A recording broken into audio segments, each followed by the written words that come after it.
up, RotoGrinders? Happy Monday. 2 hours, 2 nonstop hours of MLB DFS conversation. It starts right now. Warming up in the bullpen. You see him right now in chat. It's TastefulTides Tim, Dave Potts, Cheeseisgood, as well as Chief Mineralogist Kevin Roth. Coming in around 6:15 or so on the East Coast, 6:20. Taking you all the way up the lock with Crunch Time. Myself, Kid Yahoo, leader of the Juggalos. It's Kirk Dees, a.k.a. Kirkwood.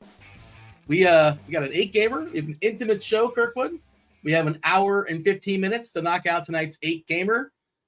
Betts is back in our life. Mookie is back for the Dodgers. We have some elite pitching. We have an awesome pitching matchup on the West Coast. Is it 6.5 or 6? I think it's still 6.5, right? Snell versus Sale, two of the best lefties in the business, and an absolute pitcher's paradise. Kirkwood, Monday, how are things in your world? Okay. I was telling Steve that I was an idiot and I bet on the Mets last night, so that left a sour taste in my mouth. But I'm doing all right. Yeah, I'm doing all right. How are you? I'm doing okay, although I got my days mixed up, or I got my our gimmicks mixed up because, typically, Kirkwood, you're a big fan of Movie Monday. You always like to put your guesses in, and today's Monday. And for some reason, when I was making the filling out a little trivia to get yourself a week free of RG Premium, in my brain, I thought it was a Fleet Thursday. So if you love yourself some Fleet Thursday, I have good news for you. We're doing Fleet Thursday. If you love yourself some Movie Monday for you, I hope you're sitting down. No Movie Monday, but we have Fleet Thursday. Let's just go ahead and drop the first clue to the people that's the early arrivers. If you guys are not aware, get yourself a week free of RotoGrinders Premium. You tell me what athlete I am talking about. Yes, we can even discuss it on a Monday. I goofed. My bad. Get your answers in the Discord. You get your practice shots in the YouTube. What's up, YouTube? Hit that like button. Subscribe. Turn on those notifications. Join the conversation. But you get one guess per clue drop in the Discord, rotogrinders.com/Discord, live stream chat channel. First clue. Now, Kirkwood, if you know this, just don't blurt it out. Please don't blurt it out. But the first clue is Hall of Fame. If you happen to know that right away, please don't ruin the game. Brokeback Mountain. It's not Brokeback Mountain. That is incorrect. Yeah. Clue number one. Yeah, Tim in chat is saying he's here for Movie Monday. Well, unfortunately, Tim, you're gonna have to come back on Thursday. Fleet Thursday and Movie Monday have Freaky Friday this week, and we'll do if there is a show on Thursday. I know Thursday's slate is really, really tiny. But get those guesses in the Discord. 8-gamer tonight, Kirkwood. Really good pitching, actually. And I think it's kind of obvious what the offensive spots are as well. Yankees on the road, taking on Chicago versus what we think is a gas can. The White Sox, actually, I should be more specific. They look really, really good today. I believe their team total is lurking around 6.1 if you want to get all technical. Dodgers are getting Betts back, but it is a tough matchup on the road there against Freddie Peralta, but the lineup looks so much better. Ohtani, Betts, Freeman, Teoscar, Lux, Will Smith, Rojas, Kiki, and Kiermaier. They also kicked Rosario off the team. We did get Ketel Marte back. He was dealing with an injury. He was questionable. He's playing baseball tonight versus what looks like to be a bullpen game from the Rockies. Bradley Blaylock is a person who is expected to throw baseballs for the Rockies to start that baseball game. Still no, Christian Walker, but that lineup looks so much better with Marte in there, and Carroll cracked the lineup as well. There's no righty to start the game.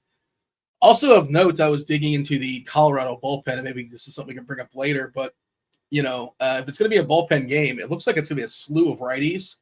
Remember Ty Block? Remember Ty Block, the lefty that comes out of the bullpen? They threw him down to the minors. And I believe there's only one lefty lurking right now for Colorado in their bullpen. And he threw like 25 or 29 or 30 pitches yesterday. So pretty good chance we get a slew of righties for Colorado. Give me your screenshot here as far as the slate. I mentioned Roth. Weather-wise, we look pretty clean. Officially, it's yellow in Boston. You got the boots on the ground. You can give us a heads up there. That's all we have as far as this slate. St. Louis, Cincinnati. That is earlier, and it's green there as well. Have you stepped outside in Boston today? Anything you can share beyond just being yellow today? Yeah, it's nothing. It's like in the 70s, like like 70 to 75 all day. So I think by game time, it's going to be down to 70, going to crack a little lower. So it's not very hot.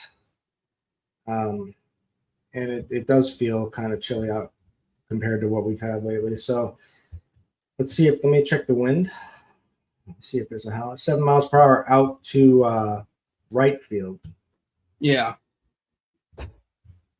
Nothing really to get excited about. But you are facing Tyler Mahle, which would be, one of the weaker pitchers taking the bump tonight. You think? I think so. You don't think so?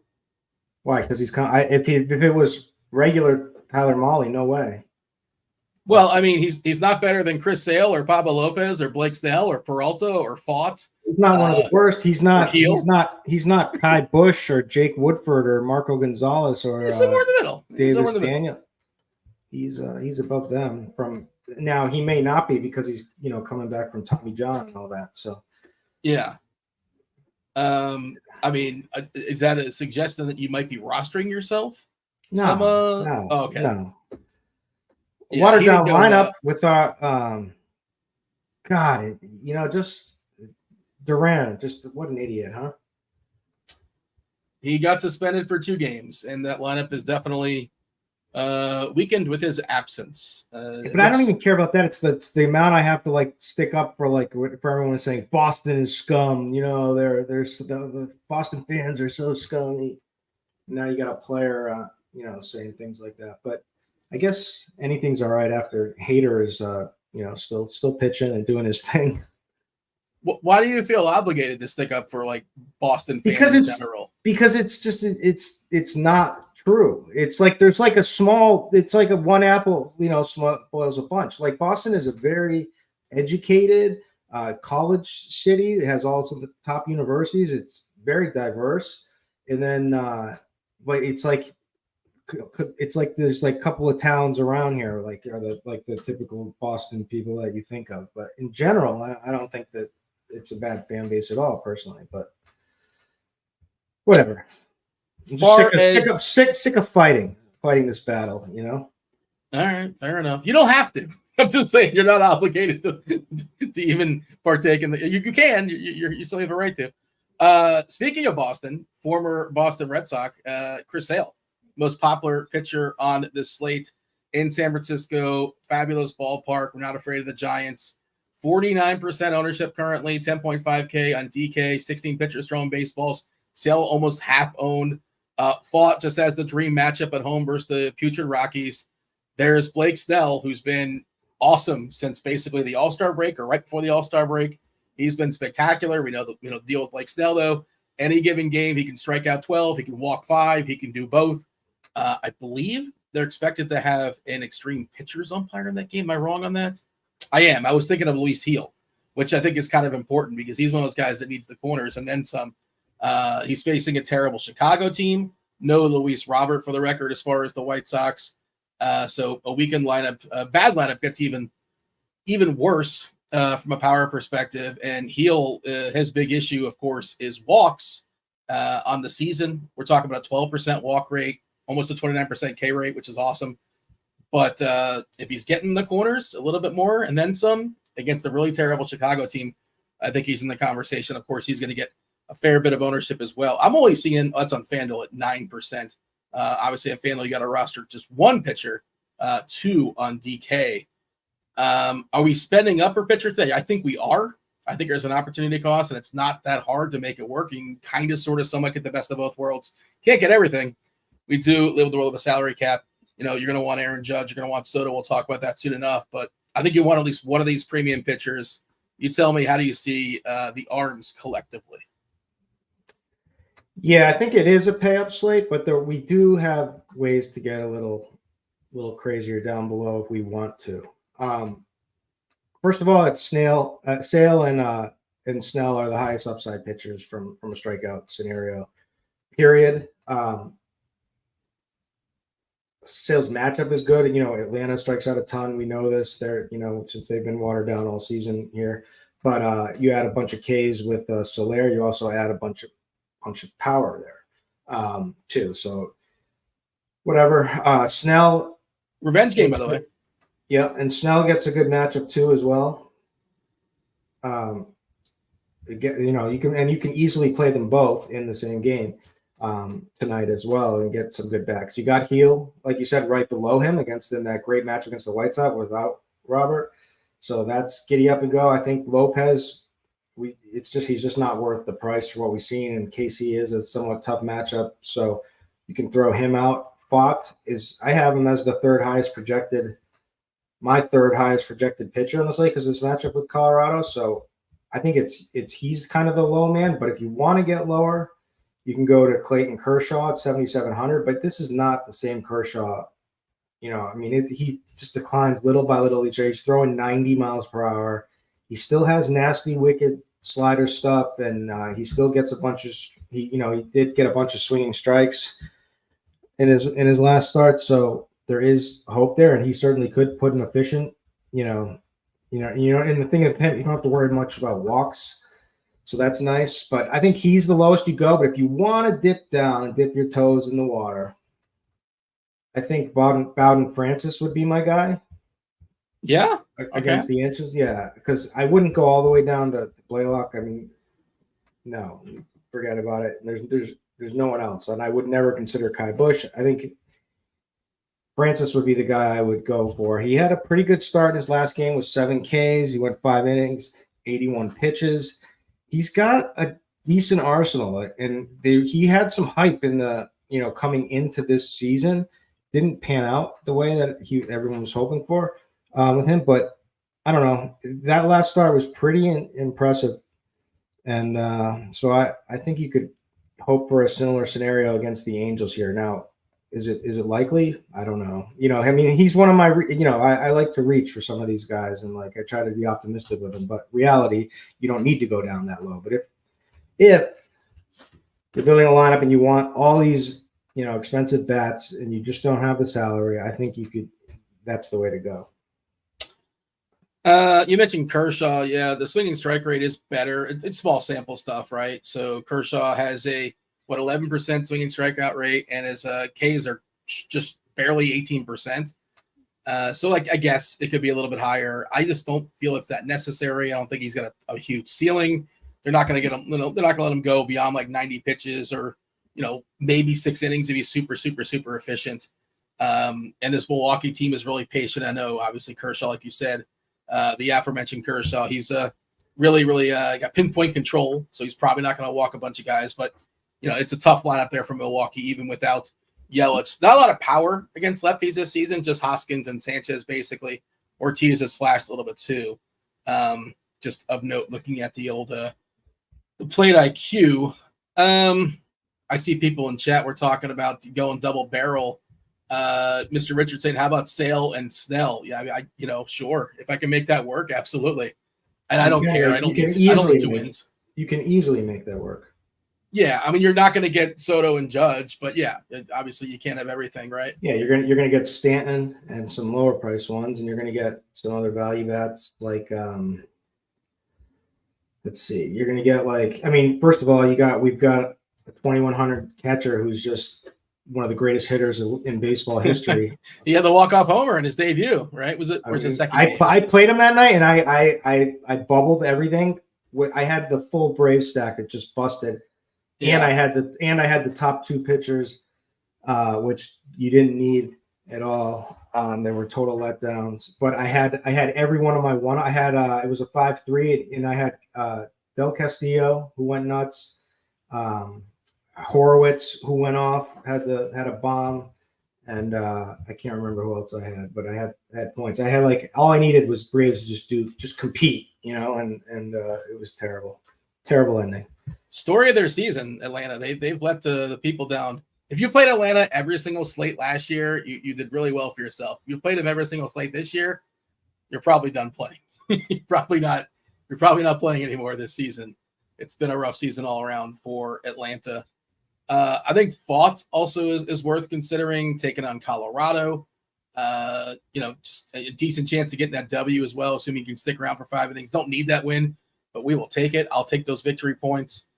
I haven't fully settled on who my pitching pairing is, but certainly, ideally, it's 2 of Sale, Fought, Snell, Heel.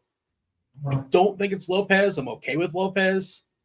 I think he's a little bit more like, bigger tournament stuff. He's an interesting way to separate yourself in single entry, 3-entry max, because he's going to be like 10% owned there probably. Peralta, same deal. I don't really want to pick on.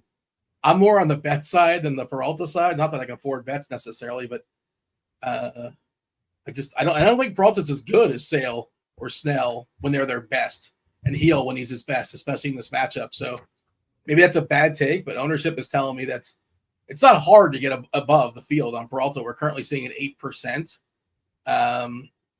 Lopez or Peralta, if you were to pick one of those two as like the big spend. Peralta.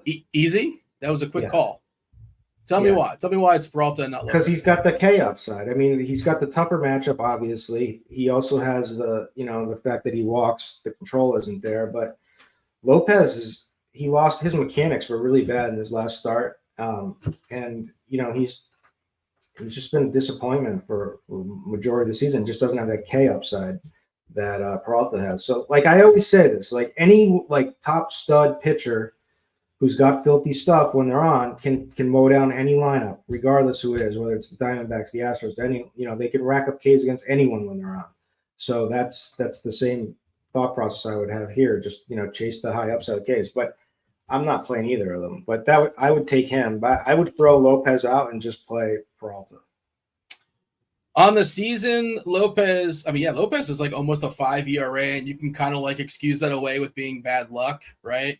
Because he's got a 3.36 ERA, which is really, really respectable. But BABIP is almost 300, which is an extreme. Left on base is just 68, so a little bit unlucky there. A little bit unlucky as far as home run the fly ball stuff. But at some point, like it's been a rough season for Lopez for sure. And certainly by his standards, 4.74. He does have strikeout upside too. So I mean, I'm not 27% on the season, and his swing strike rate is right there. So like. He's one of those guys, though. He has those ceiling games. You just never really know when it's coming, but he certainly flashed them. I mean, you can play either of them. I mean, they're two quality pitchers in real life. I don't have a good answer. I was asking the question, and I wasn't like setting you up like the debate. I don't really have a good answer as far as I think I have Lopez ahead of Peralta because of the matchup, right? I just think LA is tougher with bets back than KC. But I'm not going to argue with you. I think it can go either way. And the ownership is pretty similar as well. Also worth noting, this Kansas City lineup is really, really contact heavy. Only one guy in the red, Melendez, at 25%. Everybody else in the green collectively at 17.5%. So that's a good argument against Lopez right there. So maybe you're right. And obviously you don't have to play either one. I'm just thinking of like if you're running 20 lineups, I think at some point you get a share of each. But I do not like how contact heavy Kansas City is rolling today as far as Lopez and his chances to flash a ceiling game. Let's talk about Blake Snell. Yeah. I mean, what's going to happen first? The 9 strikeouts or 4 walks? He's in Cy Young form. He's there. Usually remember last season, took him a while to get there, and then he was there. And this guy is there. I mean, look at the form he's in. And he even, he had the no-hitter. He had 15 strikeouts against Colorado. Washington in a lineup that doesn't strike out a ton. He had 8 Ks in his last one. He hasn't had 4 walks since 5/22. May 22nd. And Atlanta, I don't want to steal your bit, but they might be gutless. Is Atlanta gutless? Yeah. A lot of people are talking about their guts around. A lot of people are saying. A lot of people are saying. Or their lack thereof of the guts, right? Yeah, they're asking what happened to the guts. They have, first blood revenge, Jorge Soler for Atlanta. Sure, that's something. Tough ballpark. And they're a home run hitting team, and it's a tough ballpark. Correct. But like when Soler gets a hold of it, though, some of those guys, it doesn't really matter when they get a hold of it. They can certainly use the cheapies in Atlanta that they get on occasion. This is our projected lineup. Of course, it's a West Coast game, but Soler, Riley, Ozuna, Olsen, tons of power, tons of strikeouts. Arcia, just a lot of strikeouts, not a lot of power. Versus lefties, we're expecting Murphy, Duvall, Whit Merrifield, and Eli White is projected to crack the lineup. Yeah, there's a lot of Ks there, almost 24%, but again, a lot of power too. I think I'm on the Snell side if I have to pick one or the other. And again, if I'm running 20 lineups, at some point you just have to make an Atlanta stack just in case. I think it's not my first lineup or my fifth lineup, but maybe my 17th lineup. So yeah, let's make an Atlanta stack. You never know. Snell does this thing where he just walks everybody. If you had to pick one or the other, play Snell or stack Atlanta, it sounds like you want to just play Snell. Yeah. I'm all aboard Snell. Is he better than Luis Heel tonight? He is to me. Heel is erratic, absolutely erratic. But he gets the matchup. So and he's got strikeout stuff. But like you said, like the umpire matters with him, but it's really not the umpire. It's like just matters what his pitch. Like he has a 12% walk rate, right? Like that's horrible. Do you see what the lineup is for Chicago? Their collective walk rate? No, 6%. Not a patient team. No power, no patience, no pop. That's power essentially. I was just trying to add another P. I was trying to pad the list with another P. You know, there's a lot of Ks in the back end too, a ton of Ks with Jolks and Baldwin and Fletcher and Lee. Like these guys aren't really major leaguers; they're fringe major leaguers at best. I'm tempted for Heel, and like again, if he sticks around and pitches pretty clean, Heel's a high. I mean, we have good. All these guys are good plays, right? Snell, Sale, Heel, like they all could be the top scoring pitcher on the slate tonight. Even Peralta, I would say much lower, but Peralta could. So could Lopez. So could Fott, maybe, if he's really efficient. Yeah, I got him. I'm looking at my rankings. I think those are the 6 I ranked because I do plan on spending up, pulling it up right now. But let's see if we can get this here on the fly. Yeah, so I have Sale 1, then Snell, then Fott, then Heel, but it's because of the discount as far as the price, but it's right there. Then Lopez, then Peralta, and like myself, Head Chopper, the Luch, we all basically collectively have the same pitchers. The only one that I didn't mention, I guess Singer got a little bit of love and Bayo got a little bit of love, but it's like a back end 5th or 6th guy in the rankings, but it's pretty condensed. The bucket's pretty clear. If you're either in, you're out. Not a lot of gray area for me. Do we have the Chop expert plays in tonight? He on the schedule? Well, we got his. Let's see. We have his expert rankings. Yes, we do have Chop's expert plays. Do you want them? God. Yeah, of course. Start every lineup with them. I mean, well, we have. Of course, we have Dave Potts. We got Notorious. We have Beimfor. We have the Salary Savers. But there's only one guy who's got only one person there has the BVP suggestion model. Well, yeah, sure, that is correct. He only has one pitch. No, he has 2 pitchers marked on DK, Heel and Fott. He's got 3 hitters. Do you want to know the 3 hitters? I don't know what their BVP is, but he has 3 hitters marked. If you're curious, he's probably got Reese Hoskins in there. That is one of them. Yes. Did you talk to him earlier today? No, I just remember seeing something. He does have Hoskins. That is correct. The other 2, if you're curious, are you guessing more? I wasn't sure if you're still guessing. No, I wasn't guessing. I wasn't guessing. He was talking. He told me he put it up. Okay. The other 2 are Stanton and Buxton. There you go. Just giving away all the premium. Let's go ahead and drop clue number 2 for the people. I did not check the Discord, and I got to tell producer Steve the actual answer because he's kind of scrolling through, and I can't imagine somebody. I was joking before. I didn't really think you can get it on just one clue. There's a lot of people that Hall of Fame would probably, kind of work for, but hopefully nobody's guessed it just yet. The second clue here for, again, it's a Monday. Don't get confused. Don't stare at your calendar. It's a Fleet Thursday on a Monday. The second clue today is second. SECOND. Hall of Fame and second. And get your answers into the Discord channel. Get yourself a week free of RG Premium. All right. Does chat have any pictures that we haven't really talked about? Let's see. Shannon's saying ESPN is showing Marco Gonzalez for Pittsburgh tonight. That is inaccurate. Jake Woodford is throwing baseballs. Yeah, I forgot. I think I probably even said Gonzalez when I was joking. Like I had everything pulled up for him, but yeah, it's Woodford. I'm not sure if it's possible. If he can it could be like a piggyback situation. Woodford is not really all that stretched out. You're not rostering him anyway. Just kind of thinking about who else might be coming in afterwards, but I guess we'll have that conversation later on when it comes to the hitters. You're not rostering a Pittsburgh pitcher tonight. I can't imagine. Is Woodford 4K? Even still, I don't think I would do that. Musgrove is coming back from his injury, so we're only expecting, what do we have, 60 pitches for him? Yeah, 60 pitches for him. Blaylock, we're actually giving him 83 pitches, which I thought that seems like a lot, but he is 4K on DK. And that Arizona lineup is not perfect. They're still dealing with some injuries, but not somebody I want to focus on. You mentioned Bowden Francis. Anybody else that's worth talking about here? I'm trying to see if the chat has any other names. They're talking about Eric Getty in his case. What do you got? I want chat. Juggalo Nation, stand up and hit the like button. Oh, Dean has not asked. How big is Juggalo Nation? We roll deep, but we're also rolling the sneak tip a little bit, so they don't like to hit that button enough. But rise up today, we'll hit that button. But I did ask for it at the start of the show. I don't like to beg or grovel and do the whole deal. I feel at this point, look, it doesn't take much effort. I feel like the people appreciate it.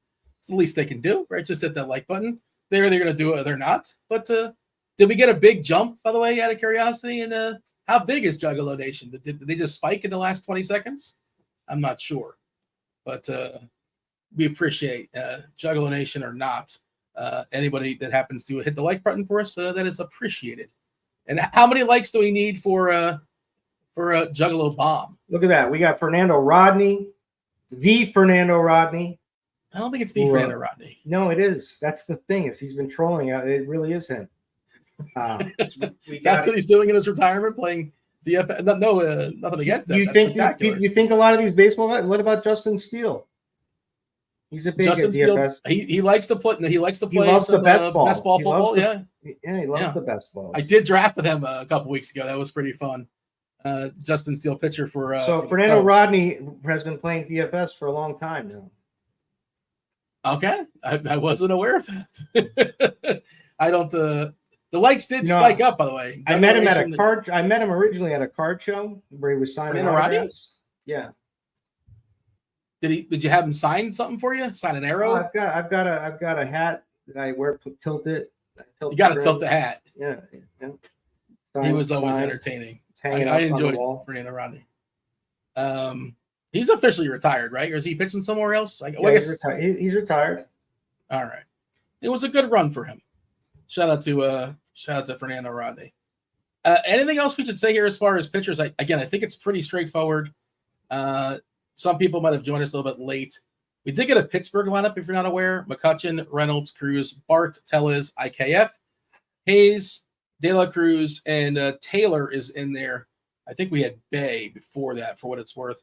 We got the Padres as well. Arise, Profar, Cronenworth, Bogart, Solano, Merrill, Peralta, Kim, and Higashioka. So lineups are coming through. What do we not have? No Atlanta, no Sam Fran. That's expected. We mostly have everything else, right? As far as our lineups. Given a refresh. I got smoked in UFC this weekend, too. I'm sorry to hear that. Tough weekend for your boy. Well, that's the great thing about DFS. There's another slate next week, right? I imagine so. They basically fight every single weekend at this point. Yeah. Big card this week. We got Izzy trying to come back and be the get his belt back, be the is it 3-time champion? I don't know. You got me, man. Yeah, I don't know. But whatever, he's about to make history. We got some preseason football as well, if you're dabbling on those streets. I saw you're doing the best balls, the preseason, hopping on shows. You're with hopping on shows with Neil, right? I'm a best ball influencer now. You're available. You know what? It turns out, I don't know if you know this, Kirkwood, no prerequisite, no requirement. You can just announce yourself to be a best ball influencer. You don't need what's any sort of crazy resume. is that you could be any kind of influencer after this Top Shot debacle. That is what's the craziest thing. It's like if you want, you could grit. You could. It's like, how many grifts does a person have to take part in before you lose trust in them? I'm going to be a life coach. How many times are you going to let Dean pull the rug? How many times? No requirements to be a life coach, Kirkwood. If you need any, slide in the DMs. Yeah, I'm happy to. I got my hands in many different worlds right now. I would honestly, I'd sign up for it. What's the first initial appointment? I don't know. I'm just winging this, to be fair. Colorado, no lineup just yet, but spoiler alert, it's going to be terrible. No lineup just yet for Toronto. We did get San Diego. No Atlanta, no San Fran. No Milwaukee just yet either, as far as lineups. But all right, give me the summary here as far as pitchers, and I don't believe we've had anybody correctly guess. I'm going to jump in the Discord, and producer Steve would let me know, but I'm going to jump in there and confirm that nobody has just yet guessed today's Fleet Thursday, aka Fake Movie Monday. First two clues are Hall of Fame and second.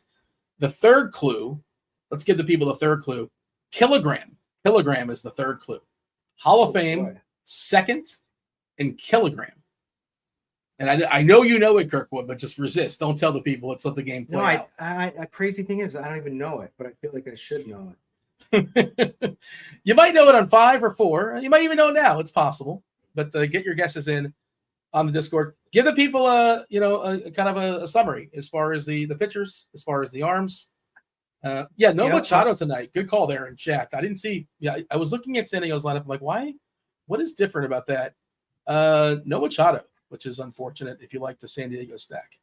Continue. Yep. All right. So pitcher for me is real easy. So it's Sailor Snell, and I actually prefer Snell for the discount. Or if you need a couple other hundred, Heel, I'd be fine with playing. And then I'm going to pair that with Fott for the savings at 8,600. If I really need to go down, because I haven't actually started building my stacks yet that I'm going to enter. If I really need to go down, I'm going to go down to Bowden Francis. My guy Bridge Lion said that right there in chat. I agree that that's the lowest I can go. And then I would toy if I like a lineup that fits with, like, if I had to put Kershaw and in there, like maybe Kershaw Fott or Kershaw Snell or Kershaw Heel, I would do it. But I mean, it's Snell, Fott, and Sale. It's one of those, or any of those two. Two of those three is fine. Perfect. Some good guesses coming through here in the Discord channel. Let's see. It's not Pete Rose. It's a fun guess though. Jay Brunton. Fat Meat Greasy says Carmelo Anthony. Is Melo even is he in the Hall of Fame now? I'm not sure. Did he get his way in there? He might have. Has it been 5 years? I guess it has. I assume he's a Hall of Famer.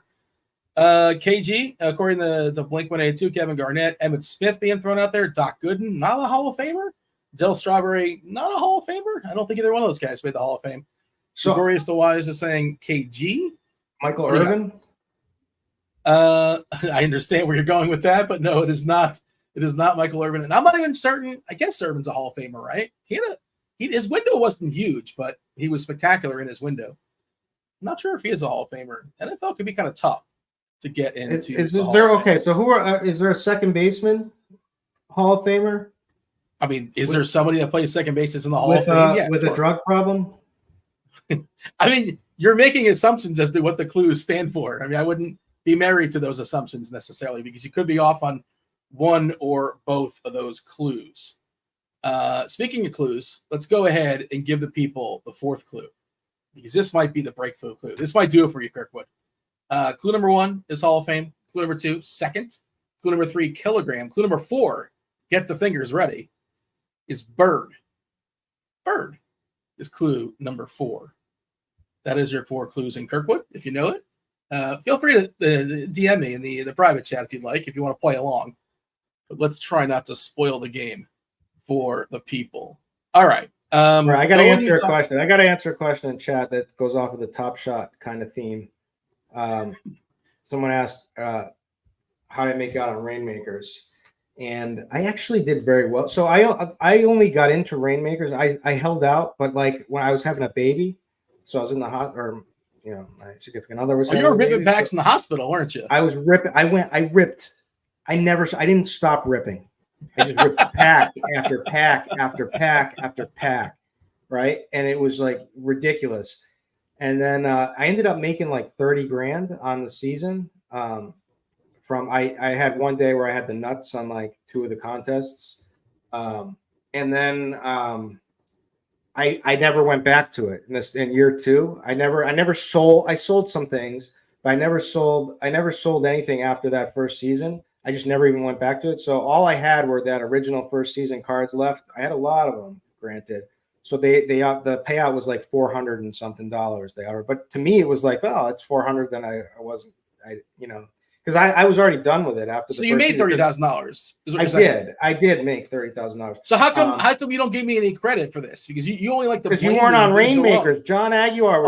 Now you're going to be like separating what I did and did not influence you. You told me all NFTs is my fault. He's the one you. John Aguilar told me on it.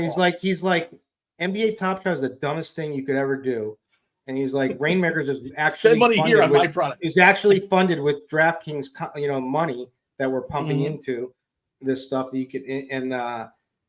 So I owe him a lot of credit for that. Thank you, John Aguilar out there, and none to Dean. So then I got an extra 400. I figured I'm sure my cards were worth more. But the problem with Rainmakers for me is I left so much on the table by not selling cards because it was too much time consuming and I would go a lot of Sundays where I wouldn't make like enough lineups. I would just put like my premium cards in lineups, and I'd have so many other cards that could have been played and stuff.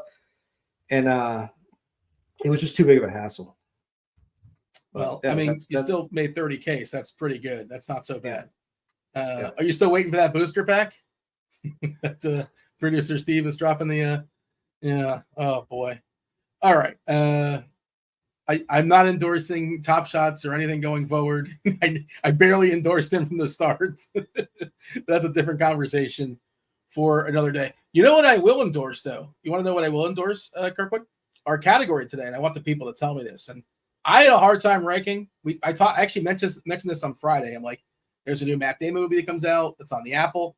We're going to go ahead and watch that at some point throughout the weekend. And like, hey, maybe on Monday we'll power rank Matt Damon movies. And it's really, really hard because he's like got one of the best resumes going, like for real. If you go down his IMDb list, it is spectacular. And there's a lot of movies he's in. It's not a Matt Damon movie, but he's in the movie. So I didn't really count those, like Ocean's 11, spectacular movie, but it's an ensemble. He's not really the key guy, right? Departed, I guess he's like the second star in that movie. There's several other movies where, Saving Private Ryan, he's in that movie, but he's not the star of that movie, right? Interstellar, he's in Interstellar, but you never think of Matt Damon in Interstellar, but he's in it. But, did not count that one either. I want the chat to tell me the best Matt Damon movie, the worst Matt Damon movie. And you tell me, Kirkwood, what is the best Matt Damon movie and what is the worst Matt Damon movie according to you? Because there's a lot of choices. It's very, very tough to rank the top. I don't even know the worst, but not a lot of worst. You have to put How About Them Apples as number one. Oh yeah.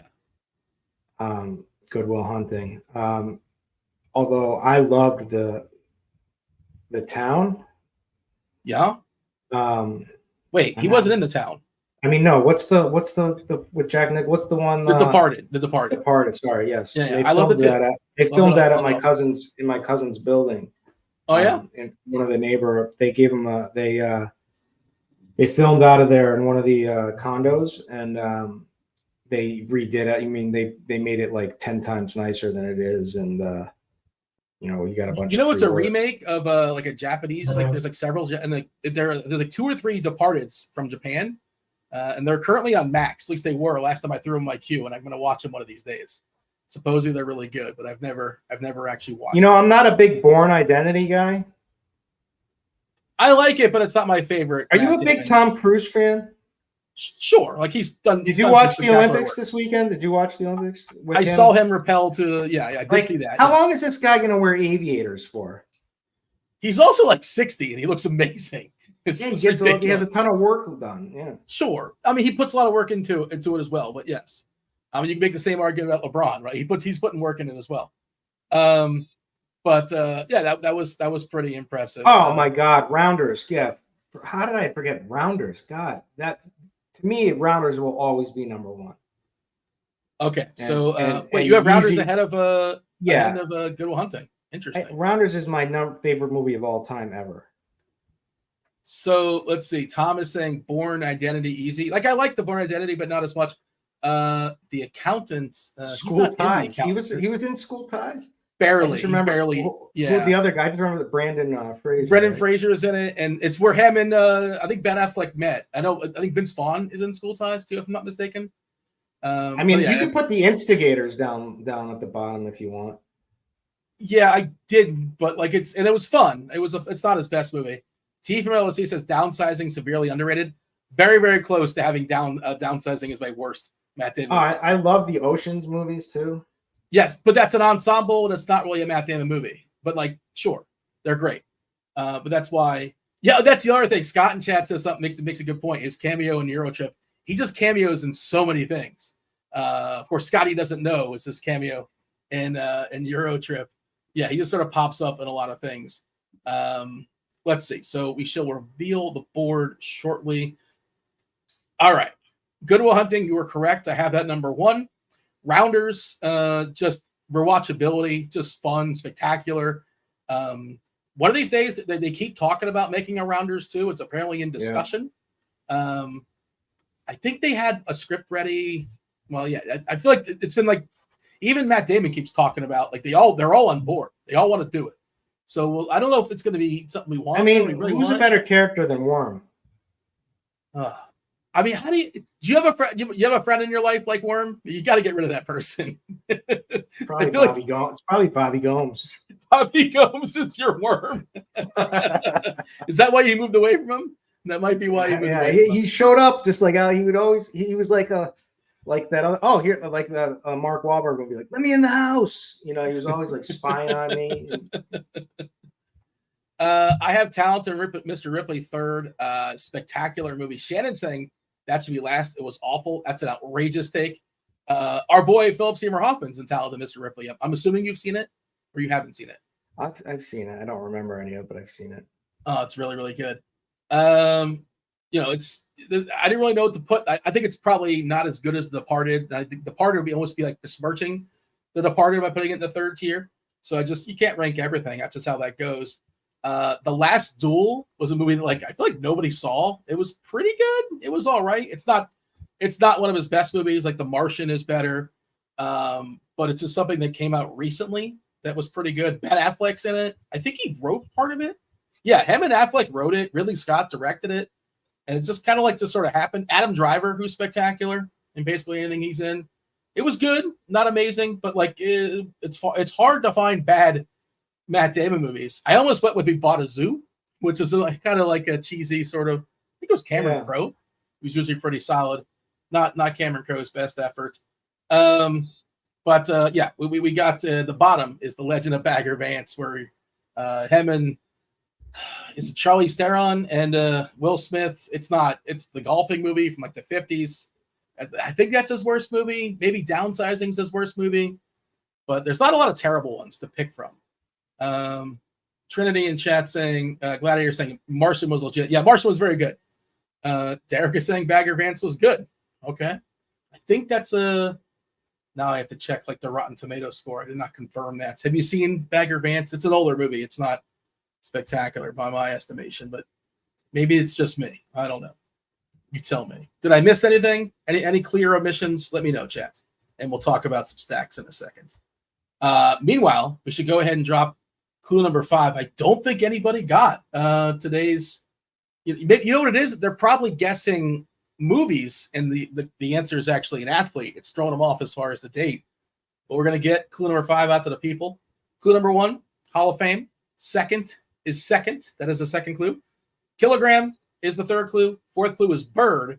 And the fifth clue, Kirkwood, this should do it. The fifth clue is lanky. Lanky is the fifth clue. Give me the answer in the Discord channel, RotoGrinders.com/Discord. First person to answer, you get yourself a week free of RG Premium. Reminder, if you answer in the YouTube, it does not count. I may have seen the answer in YouTube, but that does not count. You got to answer in the Discord channel. we live in a society. We got to play by the rules.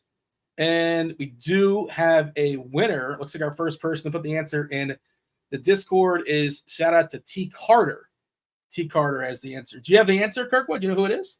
No. Do you have a guess? I don't. I'm sorry to say. I'm looking at Matt Damon movies right now. Anything you want to share? No, I'm going through to see what I've missed. There's a lot of good ones. There's Jay a lot and of good Silent ones. Bob.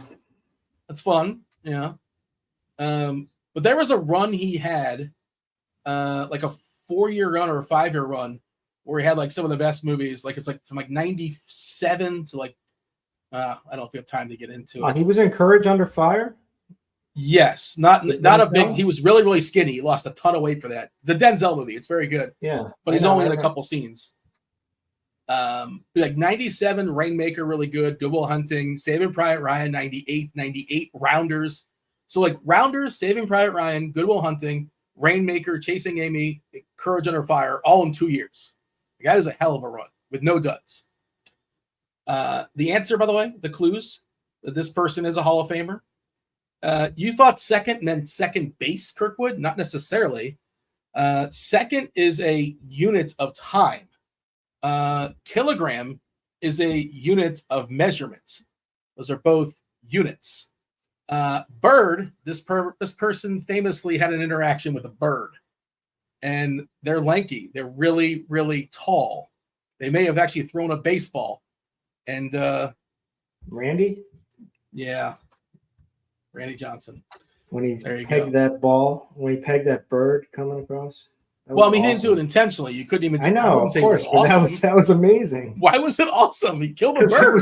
It was. I'm sorry for the bird, but maybe it was out on its last legs anyway. Maybe. What a wild presumption. Maybe it was. Maybe it wasn't. I don't know. But awesome is not the word I would use. But fair enough. Let's go ahead and rank our favorite stacks.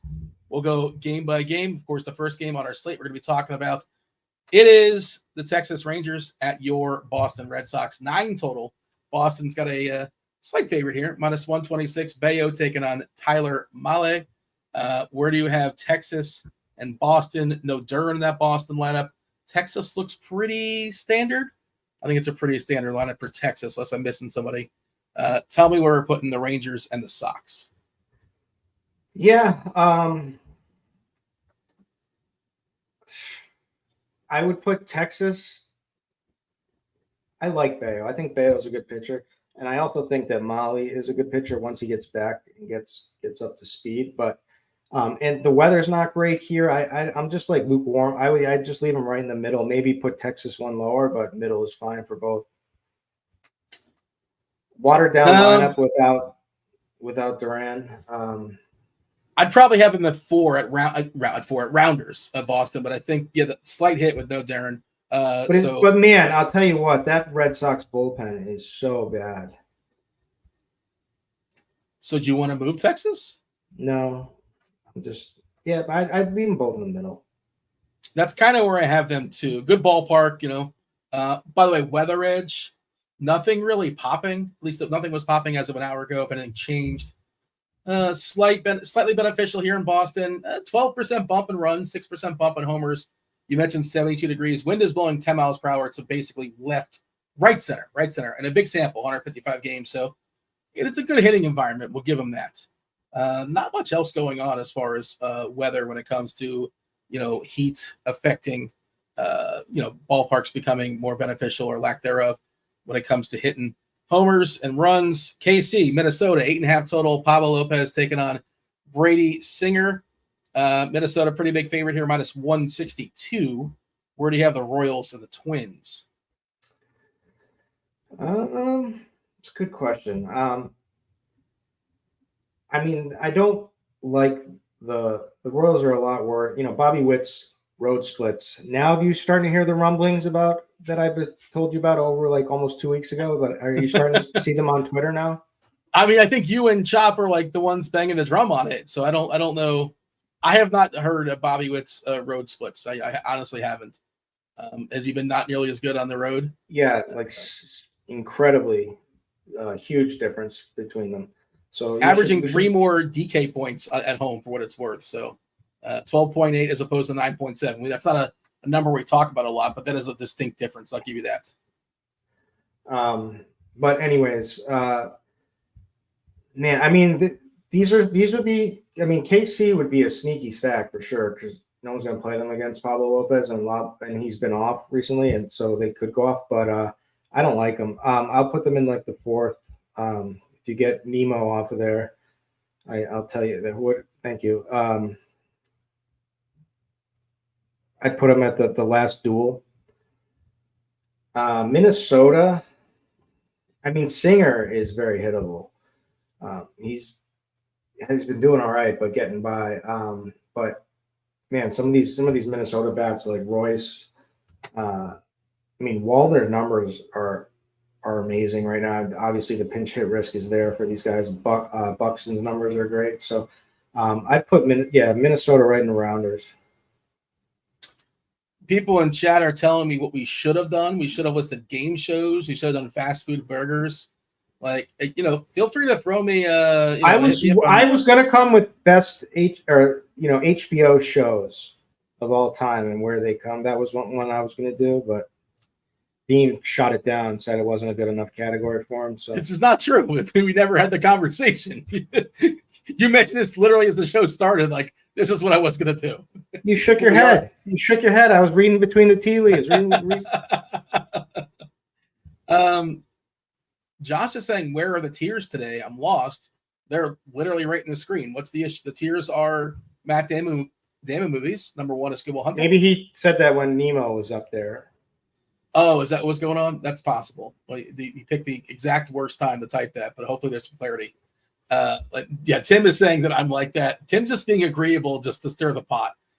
He'll be on. Tim knows that's another someone who has to work with you. That's a pretty powerful endorsement for me right there. Thank you. Is there a secret chat going on behind me? Like you guys are talking about me behind my back? No, how but difficult I am. I'll tell you what, Tim is welcome now. Any day, my friend.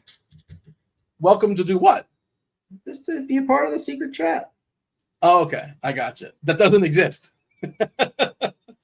All right, fair enough. So you got Minnesota and rounders. Talented Mr. Ripley has Texas and Boston, and you're throwing Kansas City in the last duel. We shall move on. I think we have some more lineups coming through. Giants came out. Fitzgerald, Kana, Ramos, Chapman, Encarnacion, Yastrzemski, Luciano, Bailey, and Schmidt. Not exactly. That's a great one. Josh is a great one. Gas station snacks. Well, what would be number 1? Like, what's like the first thing you think of? I mean, I've never been somebody that gets like the pizza or the nacho. I've heard the not. I've never gotten like I've never eaten like real food there. Yeah. Quotes. Well, you know what you're talking saying. Like snacks like that are already prepackaged. Yeah, like they have like the hot dogs rolling, and they have like. I'm saying you're gonna rank those. You're gonna rank stuff that's already packaged. Okay. Yeah. Sure. Yeah. I think that's what you're saying. I don't get the. So I'm just saying I don't have experience. Gas station taquitos. Yeah, I don't eat that stuff. But what there's some exceptions. So like Wawa is legit because like right? typically when you stop for a gas station, there's usually a McDonald's around. Yeah, but like okay, but like then you got to go to McDonald's. What are you like a big you a big Slim Jim guy? You grab a couple of Slim Jims. I do like beef jerky. Like it's I don't have it often, but like I wouldn't go with a Slim Jim. Maybe I'm a beef jerky snob, but that would not be my first choice. All right, Mama. What's that? Nothing. Dodgers taking on the Brewers.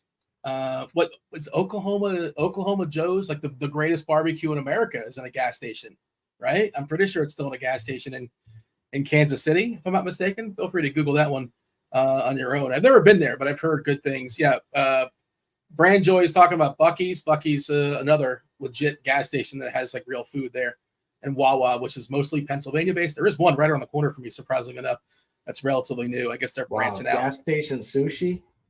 Oh boy, that seems like a terrible idea. That would be I can't again, like maybe exceptions for a couple of these established Did everyone places, know but about the boar's head outbreak? The anyone hear about that like a week or two I ago? dabble in the boar's head. Yeah, I heard about it, but yeah, they Yeah, they're on public, I so literally I bought get it. them a I'm fair so bit. stupid.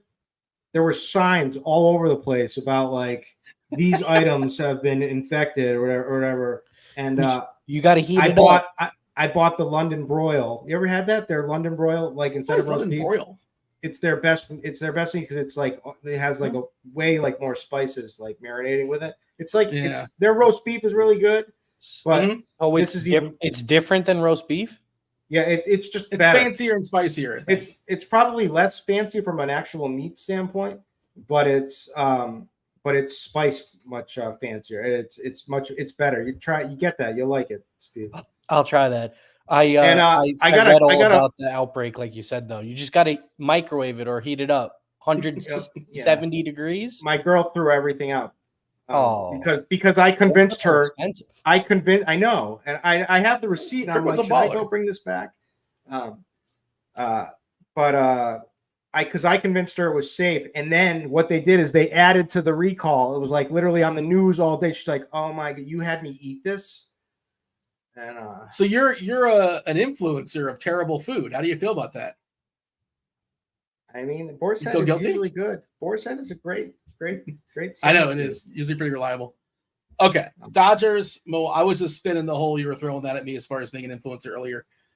Dodgers, Milwaukee, Freddie Peralta, Kershaw, 8 total. Peralta's legit. This Dodger lineup getting bets back certainly bolsters them. Kershaw, big name, not really what he's used to be. But, like you said, the swinging strikes have been there. Not much else. I think he's limiting hard contact as well. I'm pretty sure the barrels are way down. Where do you have the Dodgers and the Brew Crew? Again,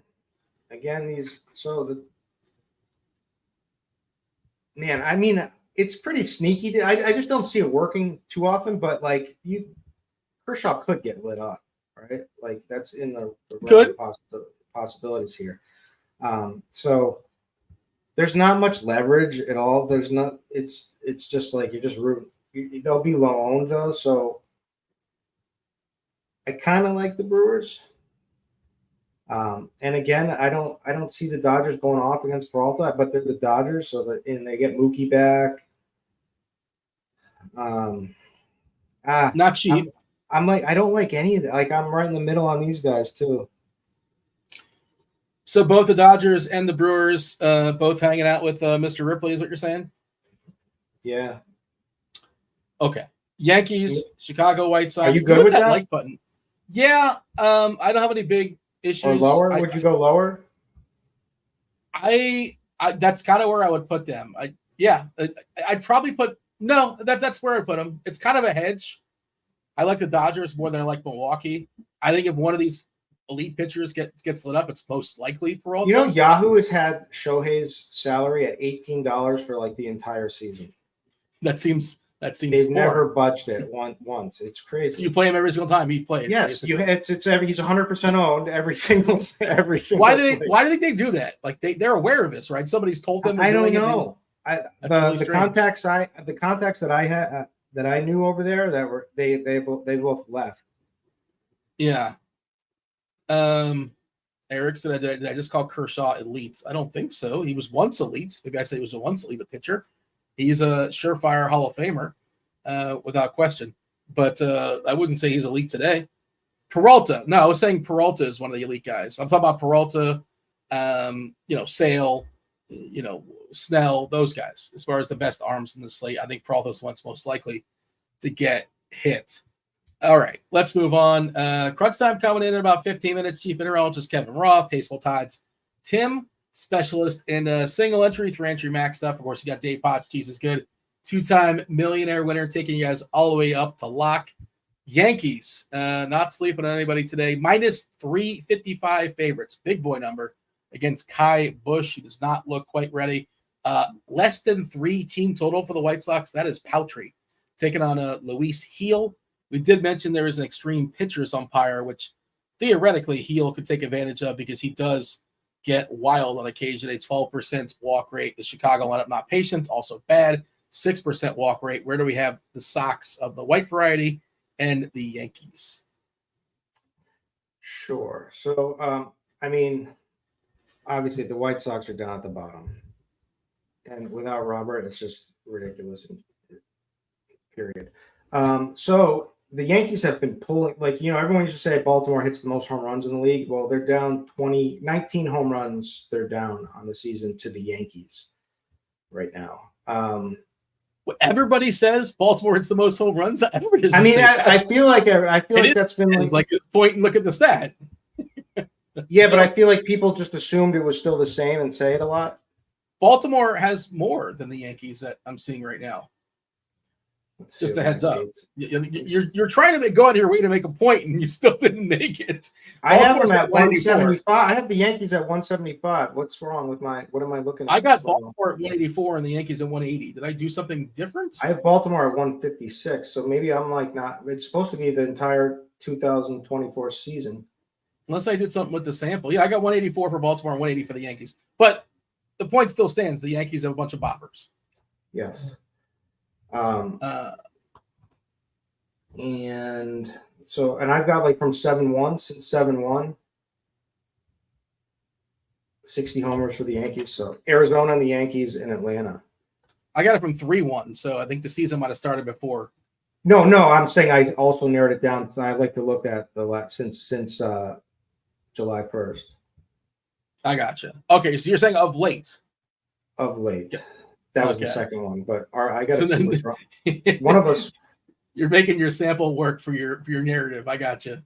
No, I just like to see since the last, since the little over the last month, like what's been going down, and then what's been going down is the Yankees have been crushing. So tell me how you play the Yankees differently today. I think they're pretty clearly in Good Will Hunting. They're the best offense on the board, facing the worst pitcher. Judge and Soto are awesome. Verdugo's cheap and leading off. Stanton, plenty of power. Wells, pretty solid catcher.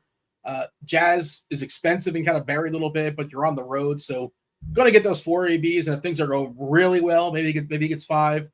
Volpe's a little bit of pop, some speed, and DJ LeMahieu. He's had one good game this season, I believe, DJ LeMahieu, where he hit 2 homers. And otherwise, he's been completely useless, but he is super, super cheap.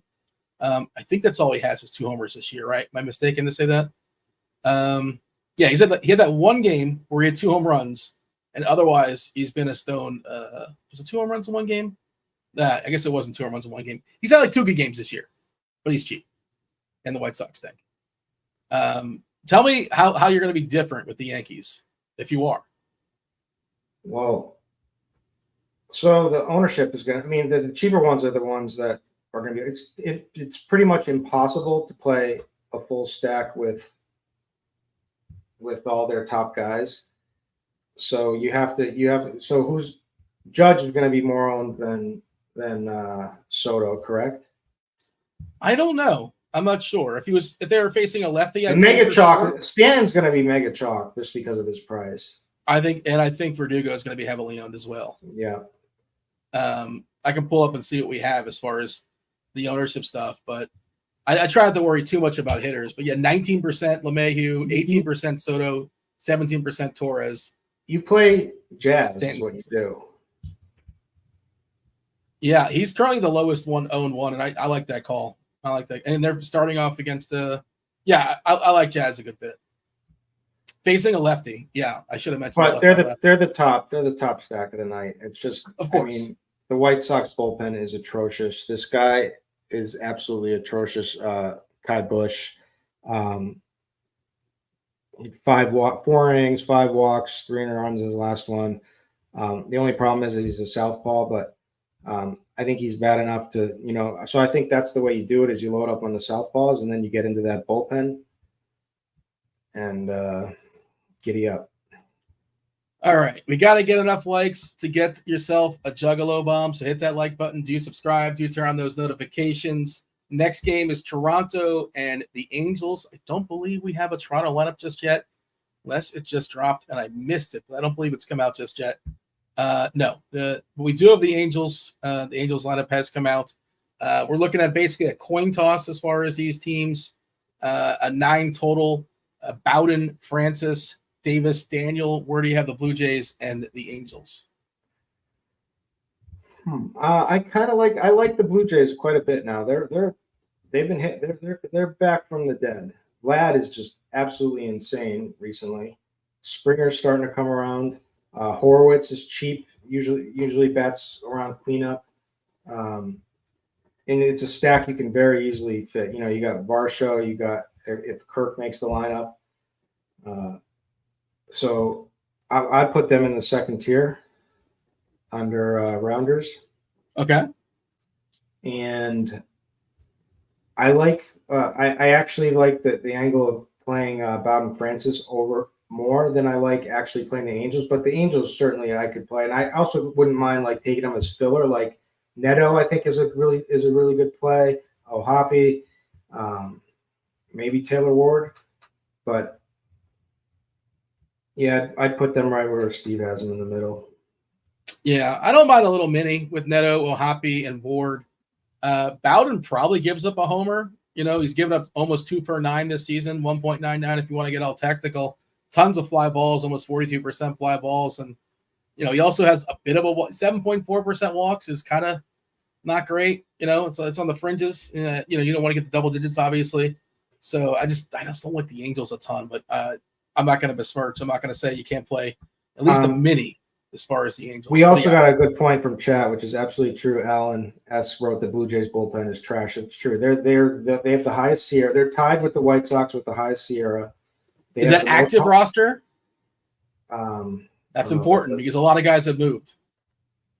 Yeah, it's active roster. Check. Yep. Okay. And they have the highest home run per 9. They so that's absolutely a good point, and give a little more life to the Angel stack. So maybe put them both up there, rounders. Yeah, I saw somebody talking about defending the Rockies bullpen, and I think that so the Rockies have the 3rd highest SIERA active roster. The Angels have the 4th highest SIERA active roster. As far as homers per 9. You know, Toronto's getting the most, like you said, 1.42. I mean, this is a game that could pop off too. This is a very game stackable game. You know how I love the game stacks. I'm looking for the game stacks.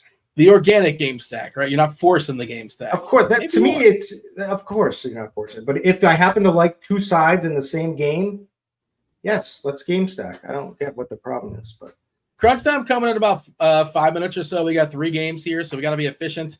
I think these are more pitcher friendly, depending on Pittsburgh, San Diego, 8.5 total. No Machado for the Padres. That's kind of a bummer. Jake Woodford is now starting. It was Marco Gonzalez earlier today. Musgrove coming back from an injury, so he's not expected to go very deep.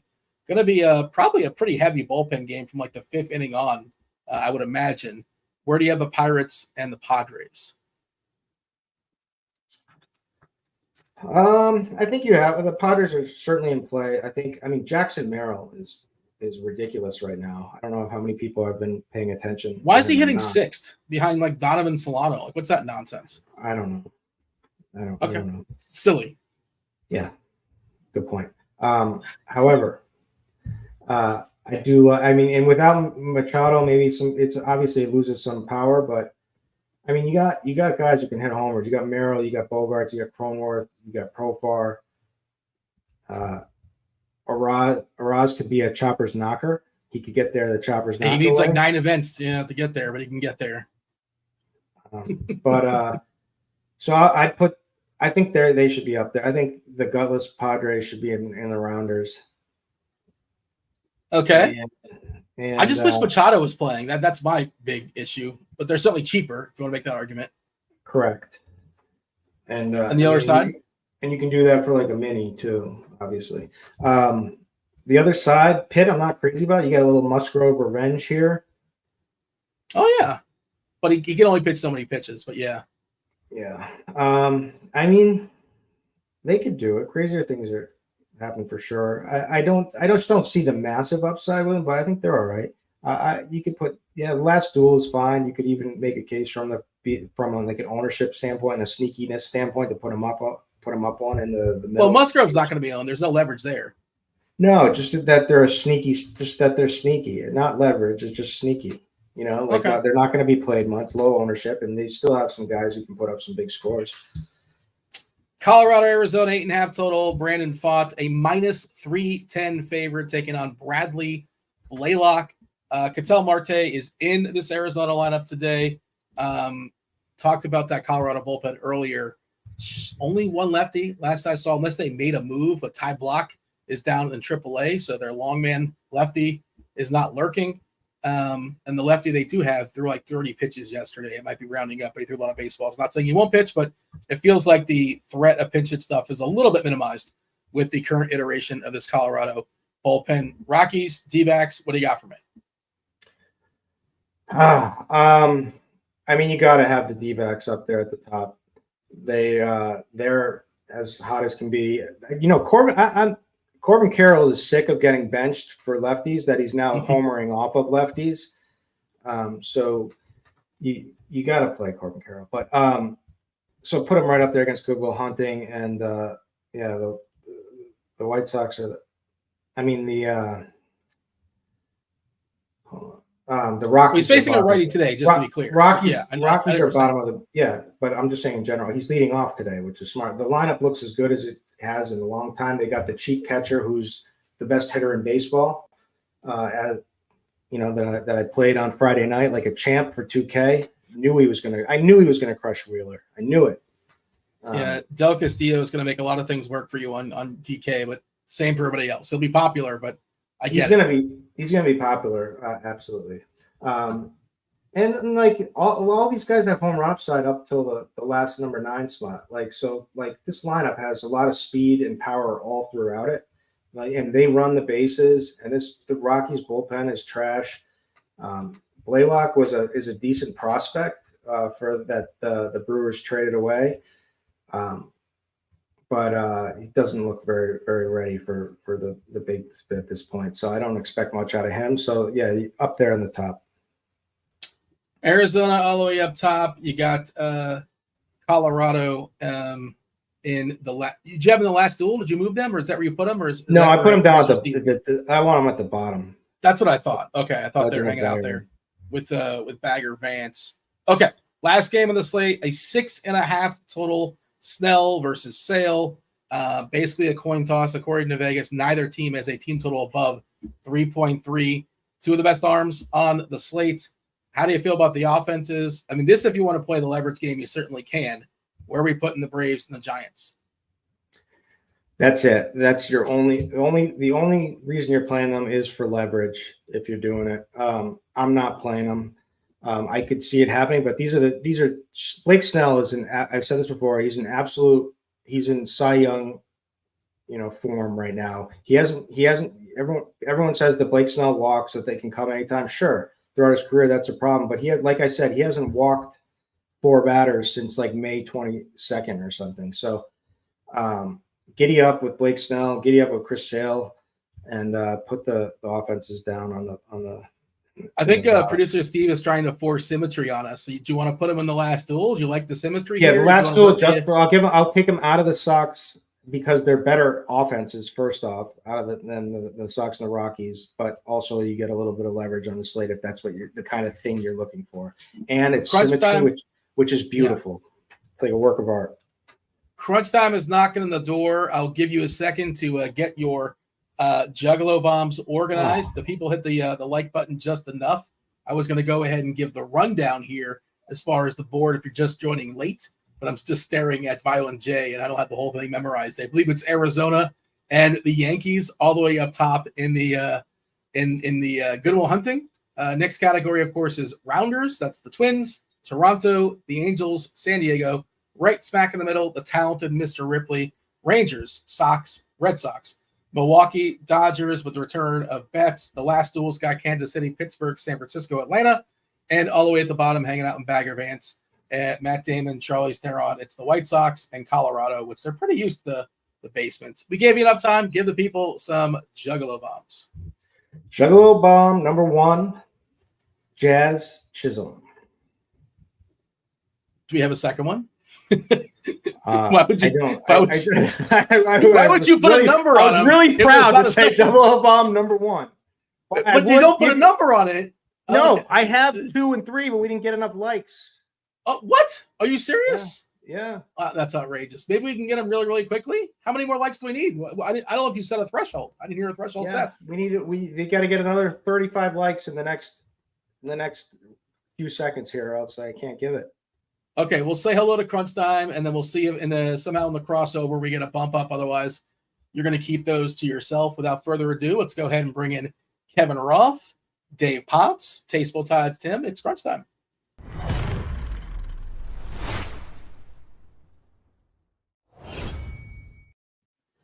What is up? Crunch Time, Roth, Potts, Tim. Did you guys have? You gotta have a thought as far as Matt Damon movie. I'm sure you're upset something was left off the board because he's got like the best IMDb in the world. So like, there's so many things. Obviously, a lot of things missing. I should say before you even throw anything at me, I didn't go with like the the movies where he's a part of a whole crew, like Saving Private Ryan. He's not the first guy or the fifth guy. That was the movie that I wanted to see up there. Yeah, I assume that was part of it. Because I would have said Ocean's 11 too. Same deal. Thing. It's not really a Matt Damon movie. There's a lot of those. Yeah, The Departed you can make an argument for, but I just thought it'd be like insulting to throw it third because that's such a spectacular movie. And again, you can only rank so many up top. The Martian was great. I left that off as well, but what are you going to do? David, anything too high, too low? What is his worst movie? I thought it might have been Downsizing, or We Bought a Zoo, possibly. There's not a lot of bad movies. Yeah, I don't know. I still don't know what that was. Like I've enjoyed every Matt Damon movie I've ever seen. Like he's that guy. Like I have no argument. I really have no argument with your list. I think it's pretty solid. He could have a pretty large top tier if he needed it. Did you watch Instigators on Apple by chance? I started it, and then Mrs. Cheese came home, and she didn't want to just start watching that in the middle or at all, probably. But so far, so good. Yeah. Fair enough. Roth, you gotten anything? Any issues? I have an embarrassing admission, and I'm going to get killed for this. I've never seen. Say you haven't seen. Don't say Good Will Hunting. Don't say Good Will Hunting. It's Rounders. I've never seen Rounders. That's not as bad, but still egregious. Still egregious. Not as bad. But during the poker but considering when the industry you're in, you have to watch it. I know, but when everybody was like big into poker and that was a thing, like I didn't care. I didn't care. So I never saw Rounders. I never played poker at all and loved it. So interesting. You don't have to like poker to like that movie. Okay. Did you start playing after watching it, or no? You just like the movie and that's that, and moved on from poker? Yeah, that movie is my whole entire poker experience. If I would like to get super good just so I could be the John Malkovich character and start a shady place like that and eat Oreos real slow. But it was like watching a movie made on my life when I was watching Worm. So that's why I enjoyed it so much. Yeah, you said earlier in the show that Bobby was your worm in real life. So that's not the nicest thing to say. Roth would know that was. He's my current worm. My current. Tim, you got anything? You're a poker guy. Is Rounders your number one? No, but it is a great movie. I've just seen it so many times. I'm kind of over it. I've watched that movie so many times. They've talked about making a sequel. Do you want them to make a sequel, or can that like taint the original in some way if it's not good? Make the sequel. Anybody? If it's got Matt Damon and Edward Norton in it, like they're gonna do it well. I think. Right. Or like it can suck and we can ignore it, and that's fine. Like Dumb and Dumber 2. If it comes out with like Dumb and Dumber with like now without the original actors, then okay. Yeah. So they made a remake too. They did it both ways. They did like a prequel of Dumb and Dumber, and they did like 20 years too late Dumb and Dumber as well. You probably missed it or completely forgot it. Roth, anything else going on in your world? 8-game slate. Weather looks pretty clean unless something has changed while we're on the show. I don't think so. Should be good to go? Yeah, life is good. All is good. Did we get enough time? Did we buy enough time to get another Juggalo bomb for Kirkwood? As far as likes. Kirkwood? All right. We're going to go to Minnesota. And we're going to go number Matt 2. We're going to go Matt Wallner. All right.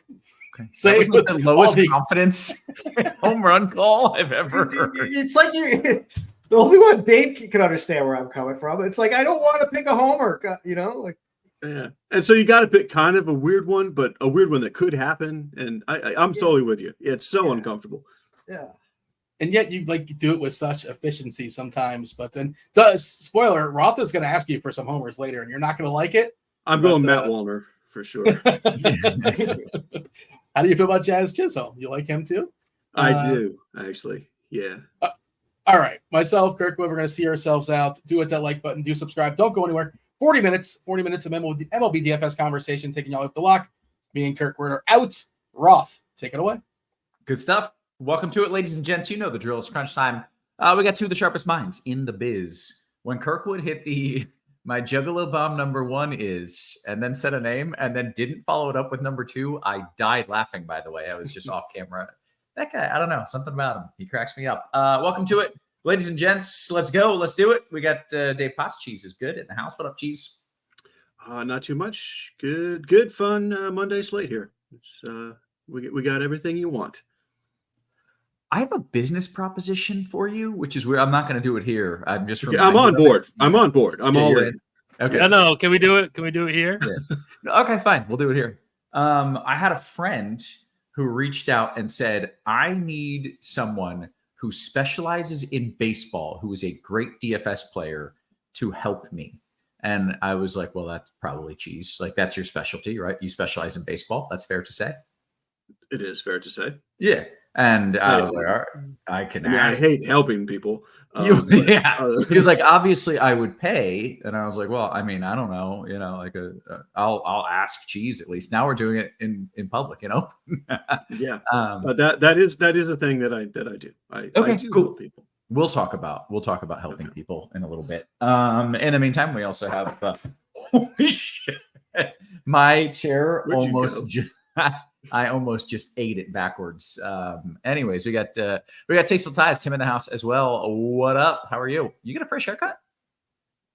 No. That was before last. Remember, were you on with us last time? Last time Tim and I were on, I feel like maybe it was with TJ and we were all talking about how great Tim looked. I feel like that was the time you were That off. must have been the time I was out. Yeah, I was off on Monday. Anyways, what's up? Dean says this is so awkward for Tim. Tim, you specialize in many sports. I would not say you specialize in baseball, do you? No, I just like playing DFS. I just love all DFS. Right. Yeah. To be clear, that's why I went with Cheese initially. Yeah, anyways, it's okay. I would go with Cheese also. 100%. What's up, man? How are you? I'm doing well. I just want to give the people one tater really quick because the odds are really, really good, I think, and I just bet it personally. Jake McCarthy plus 1,100 on DK. Ooh, so love that little plus 11. I don't even know the numbers or look at them, but that sounds like a good number. Yeah, I thought it was not real, and then I looked up on DK Sportsbook, and it was right there. So I bet it. Okay, and you think those odds might change by the end of the show? I just don't want them to. I imagine the only way they're going to go is down. So I just wanted to give it out early. Very good. Mr. Greg in the chat says, I hit that this morning. So yeah, you are in good company, Mr. Greg. You have good eyes. Gerg. Mr. Oh, you're right.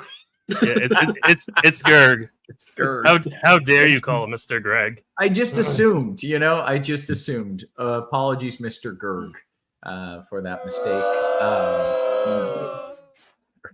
I earned that one. Mirror already, honestly. Let's talk about the weather on the slate, which is essentially my weather update number 1 is in Boston, where these sound effects are amazing. There's a very low chance of a delay in Boston. I don't think it's going to happen. I would play hitters. I would play pitchers. I would do everything in cash and in tournaments. And that is my weather update number 1. Great. Solid. Yeah. There is no number 2. Well, we just leave it hanging. That's it. So, Cheese, why don't you walk me through, I don't know, this slate in general? Yeah. So essentially, good times. There's a bunch of great pitchers and then a handful of not great pitchers, which leads to some obvious offenses. So there's very good plays on both sides. I'm going to say that on the pitching side, Chris Sale, Blake Snell, Luis Heel, and Brandon Pfaadt all kind of split up the ownership. Like those 4 guys are the chalk. We're showing Sale considerably higher than the others on DK, which I think he'll be a little higher, but he is more expensive by like $1,000 more than any of them. So I really think the 4 of those guys all kind of split it up. And I don't think you really need to play the ownership game within those 4. Like none of them are sneaky, but we also don't have like an 80% owned pitcher kind of night. I do like Sale the best. He is the most expensive. And like for the salary, I end up with about the same amount of Sale, Snell, and Fott. I am under the field. Under the field. I don't feel great about it. He's facing the White Sox. He has the best matchup of the group. Fott has a great matchup as well. Those 2 have good matchups. Heel is the guy I trust the least. Like he is what Blake Snell used to be. Like he's less trustable than Blake Snell, and that's really saying a thing. He is Robbie Ray, really, is what he is. So I have no problem with him. He is my number 4, but I go Sale, Snell, Fott, and then Heel. I don't have any Freddie Peralta or Pablo Lopez, which I don't feel great about. Those guys, either of those guys can have a huge game in any matchup, but like their matchups are far worse than Heel and Fott, and they're not the same strikeout ceiling guys as Sale and Snell. So they just simply missed the cut for me. I would not yell at you if you were playing those 2 guys just to get the 2 aces who are low owned. Because like I say, those top 4 are going to take all the ownership. I don't think it's crazy at all to play Peralta and Lopez. But since there's 4 other guys that, again, I think they split up the ownership enough that I don't think it's egregious. I would just rather play those guys that I like. And then I do like Clayton Kershaw. I think he's still essentially Clayton Kershaw, at least in real life. He doesn't have this immense ceiling anymore. Probably 90 pitches is probably a ceiling and not an expectation. But he's a lot cheaper. And if you need the salary, I think that's where you go. He is the lowest that I have on FanDuel at 8,000. I'm not going below him. On DK, the one other guy that's in my nonsense mix is Bowden Francis, just because he's 5,800 on DK.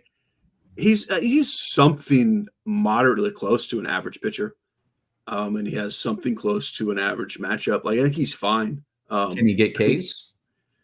Ish. Like he got 7 strikeouts last game, which is his season high by a lot. But he's been in the bullpen.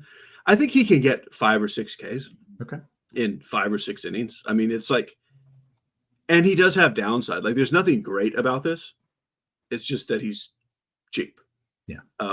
We should note there is a 4K pitcher on the slate, making his career start for the Rockies, which that tells you something right there. He's going against Arizona. Is he in Colorado? No, it's in Arizona. But this is a guy who's like a well below average strikeout pitcher at AA. Like coming straight up from AA where you had 20% strikeouts. Going into Arizona, I don't think you need the salary. I have 0. Yeah. I'm all about the cheap pitchers. I think I would have 0 as well. That does not sound great to me. Tim, let's kick it to you. I want your thoughts on pitchers. Do you agree with kind of the 4 Sale, Snell, Heel, and my boy PFAT as like kind of the 4 top dogs? Yeah, those are clear the top 4 pitchers on the slate. It's not particularly close, in my opinion. I am currently going to go Snell and Heel in single entry. I totally understand Cheese's take to be underweight on Heel. I can't get over the matchup with the White Sox, so I'm just going to take the bait and then play Heel against the White Sox in single entry. The only thing I'm doing differently in cash is I'm finding a way to get up to Sale over Heel. So I'm going Snell, Sale, and cash, and then Snell, Heel, and single entry. If you wanted to go Brandon Pfott, I have no issue with that at all. And then I did have just one question for Cheese real quick. I know you touched on Kershaw in the mid-range. Do you have any interest in Brady Singer at all? I can't get there. Like, to me, he's priced too close to Fott. And I just have, like, I really respect Twins lineup. He's right there. He's in the Lopez Peralta category for me. Like, I totally understand if you play him. Right. And it's probably still like he's always kind of likely to get a quality start. Like he's good. But to me, like I would need him to be cheaper personally. Yeah. I mean, I guess what I would say is that I totally respect Cheese's opinion. He's not wrong at all. I just love that ownership. Like he's going to be like 5% owned. And I think he does have some semblance of a ceiling. So I wouldn't mind getting to some Brady Singer if I was doing like a 150 max GPP build. I do kind of like Singer in that format, but yeah, Kershaw is clearly the better pitcher, and he's cheaper. So definitely I have no issue with Kershaw. And then you could also throw, maybe the same. You could throw Brian Bayo in the same bucket as Singer of just like nobody's going to play him. Right. And he's a good real life pitcher. Yeah. So definitely Bayo is fine. And then I agree with Cheese. I think Bowden Francis at 5,800 is as low as I would go on DK. Okay, we got a question from Boney who says, FanDuel single entry, who would be your favorite pitcher? And I'll let you each answer that question. But Tim, start it off for us. Sure. So I would go, it's close. Sale is super expensive, which he should be. He's 11-2 on FanDuel. I think I would leave him out. I think I'd go Snell at 10-2. Cheese, do you have a different opinion there? FanDuel single entry? I know you said you like Snell on DK. I love all four. Honestly, I would probably do Fott and get a few extra dollars for offense. Yeah, fair enough. Eric Johnson pointing out, says Bayo Bello coming back from paternity leave. See, I didn't know that. He's got dad strength now. That actually matters. 10Ks, no less is what he says. Does that change things for you, Cheese, now that you know that? I knew that before, so no. So no, it does not. That's fair. Okay. I have children, and I'm way worse than I was before I had children. So that's a good point. I hadn't considered that. Yeah, that's accurate. Yeah. All right, let's flip it and talk about some of the stacks. And Tim, I had somebody asking already: is Colorado the chalk? I think, and you mentioned Arizona might be instead. Colorado is definitely not the chalk. I mean, if people want to get crazy and play Colorado, don't let me stop you. I don't think it's. What's the opposite of chalk? Right. I'm thinking for the word. I'm sorry. Where the hell? Was that even the question? Did I just make that up? Did no one ask that? No. There's no way someone asked that. No one asked that. Somebody asked if Colorado was a good play or something like that. Okay. All right. Yeah. That was close. Okay. Yeah. Never mind. Ignore me. Tell me what the chalk is and tell me what you like. So the Yankees are going to be the clear, overwhelming chalk. It's not going to be even close. I think probably Kai Busch is the worst pitcher on the slate. And then the other great thing about the Yankees is that they got some really, really cheap guys on their team as well. So they're really, really easy to stack. So it just makes it that more attractive to stack them. So the Yankees, I think, are going to be the clear chalk. After that, it's probably going to be Arizona, who I like a little bit more, I guess, than New York, but I mean they're really, really close. I mean, obviously I love, Judge and Stanton and some of those guys, but some of those cheap Yankees at really, really high ownership, I don't really love that much. I'd rather get to some of these cheaper Diamondbacks, but that's just me. We're showing quite a bit of ownership of the Rangers, which kind of like makes me, I don't know, I kind of like Bayo if the Rangers are going to be popular. So I don't mind. I don't really like the Rangers tonight. But I mean those three are going to be the highest owned stacks, I believe. Okay. Anything else random off the board you want to throw out there or no? I think the Padres, I think they're super interesting. I like them quite a bit in a large field setting. And I do just want to say this, like Blake Snell does sometimes have really, really bad starts, and everybody's going to be playing Blake Snell. Sure. And I think Atlanta, just to get a little pinch in large field setting, is not a bad idea because Blake Snell does get incredibly wild at times. I know he's in amazing form right now, but this is a guy that can sometimes just completely blow up. So I think getting a little pinch of Atlanta is not a bad idea. Yeah, fair enough. Okay, Cheese, your favorite stacks? I will tell you in a minute. I just want to say I wasn't listening to Tim at all. I'm sure what he said is correct. So I was trying to figure out what is the opposite of chalk. Google has no idea. You would think, like, I think I broke the internet trying to ask Google. Like, Google's like, what do you mean chalk? Like, the things it's given me, like, it does not even know what chalk is, much less what the opposite of chalk is. So we're going to work on that for another time. Chalk is white and solid. You would need a dark liquid oil. It's oil. I mean, what? So, like, one of the things is going for things like magic markers and fountain pens, and like it's just, I don't know. That's not the opposite. That's not the opposite. The first thing that comes up, the opposite of chalk is deceleration. What now? Is it? So anyhow, we're gonna worry about that later. But for offense, definitely the Yankees. I heard Tim say the Yankees. Yes, that's your chalk. Yeah. I think Arizona is second.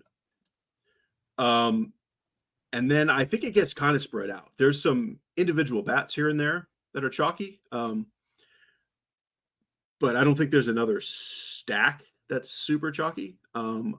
Personally, I like Angels, Blue Jays, Padres. And people are talking about the Rockies. My favorite random cheap stack is the White Sox. Also against one of the 4 chalk pitchers. Right. Where did the term chalk come from? Do we know this? I have so many questions later. I'm just going to be figuring all this out later. Yeah. After the show, we're just all going to be Googling. We're going to be hitting our keyboard like Derek Carty, just smashing that thing.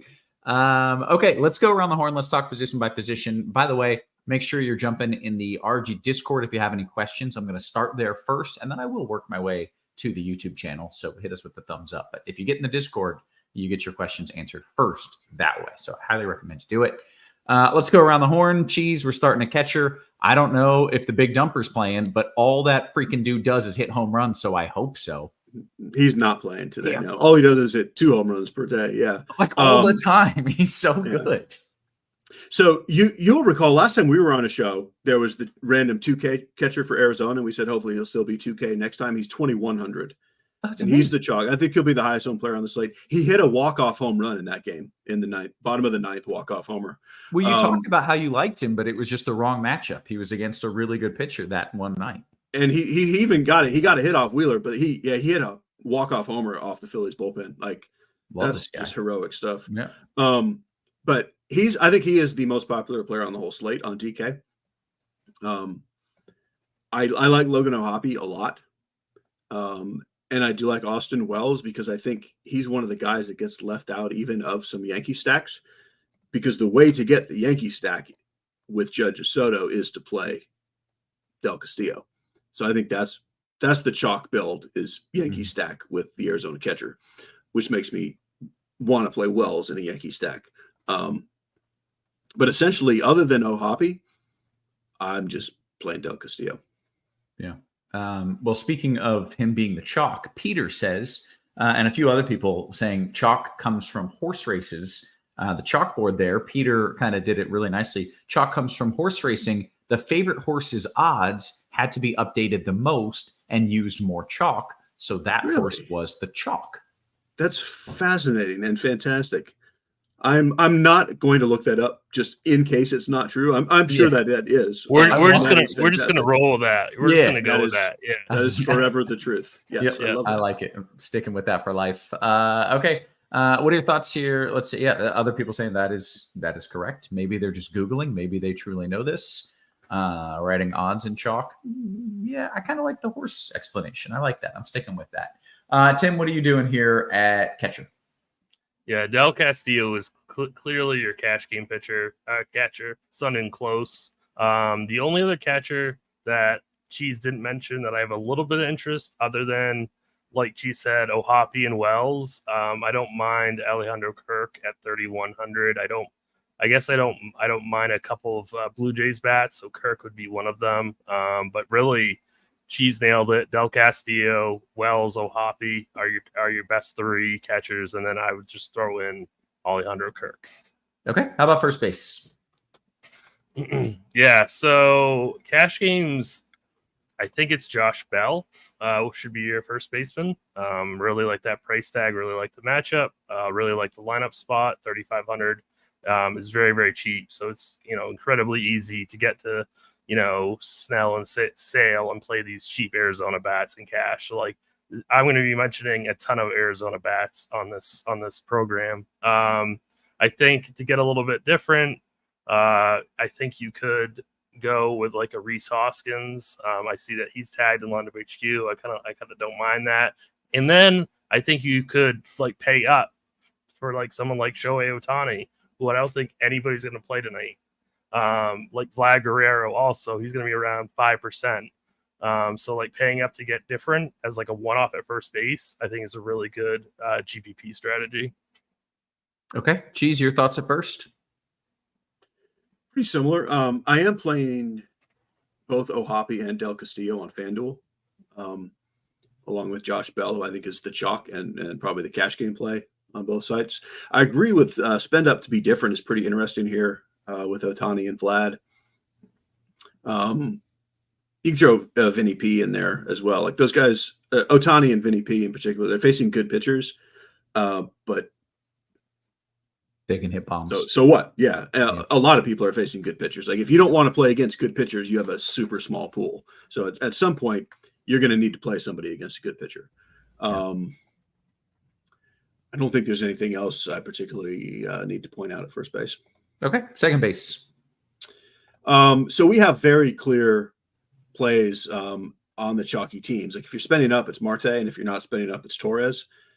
I think there's going to be a lot, especially like on FanDuel, if you play Torres and Stanton, like everybody else, like it's really easy to make any lineup you want. So I think that's very chalky, but it's not that hard to do Jazz Chisholm. I like Semien okay. Mookie Betts is back. He's second base on FanDuel. Marte on DK is crazy expensive at 6,200. So I think using him as a one-off is actually pretty interesting. Like he'll still be jammed into Arizona stacks, but nobody's going to pay 6,200 for Marte just on his own. And I do kind of like that. Torres is cheap enough that you don't need to totally goof around too much. I have a little bit of Austin Martin and Lennon Sosa and Brandon Drury. I think we're still waiting on the Angels lineup. No, it came out. He's in. So it's out. Yeah, he's in. Okay. So yeah, like that whole little group of super cheap second baseman on DK, I don't mind if for some reason it's a stretch to get to Torres. Yeah. Okay. Tim, your thoughts a second? Yeah, Gleyber Torres is definitely the top option for cash games. He's way too cheap, 3,600, batting sixth. I like David Hamilton quite a bit, maybe just as like a one-off. I'm not crazy about the Red Sox as like a stack, but I don't mind Hamilton batting leadoff at 4,500. I think that's pretty good value.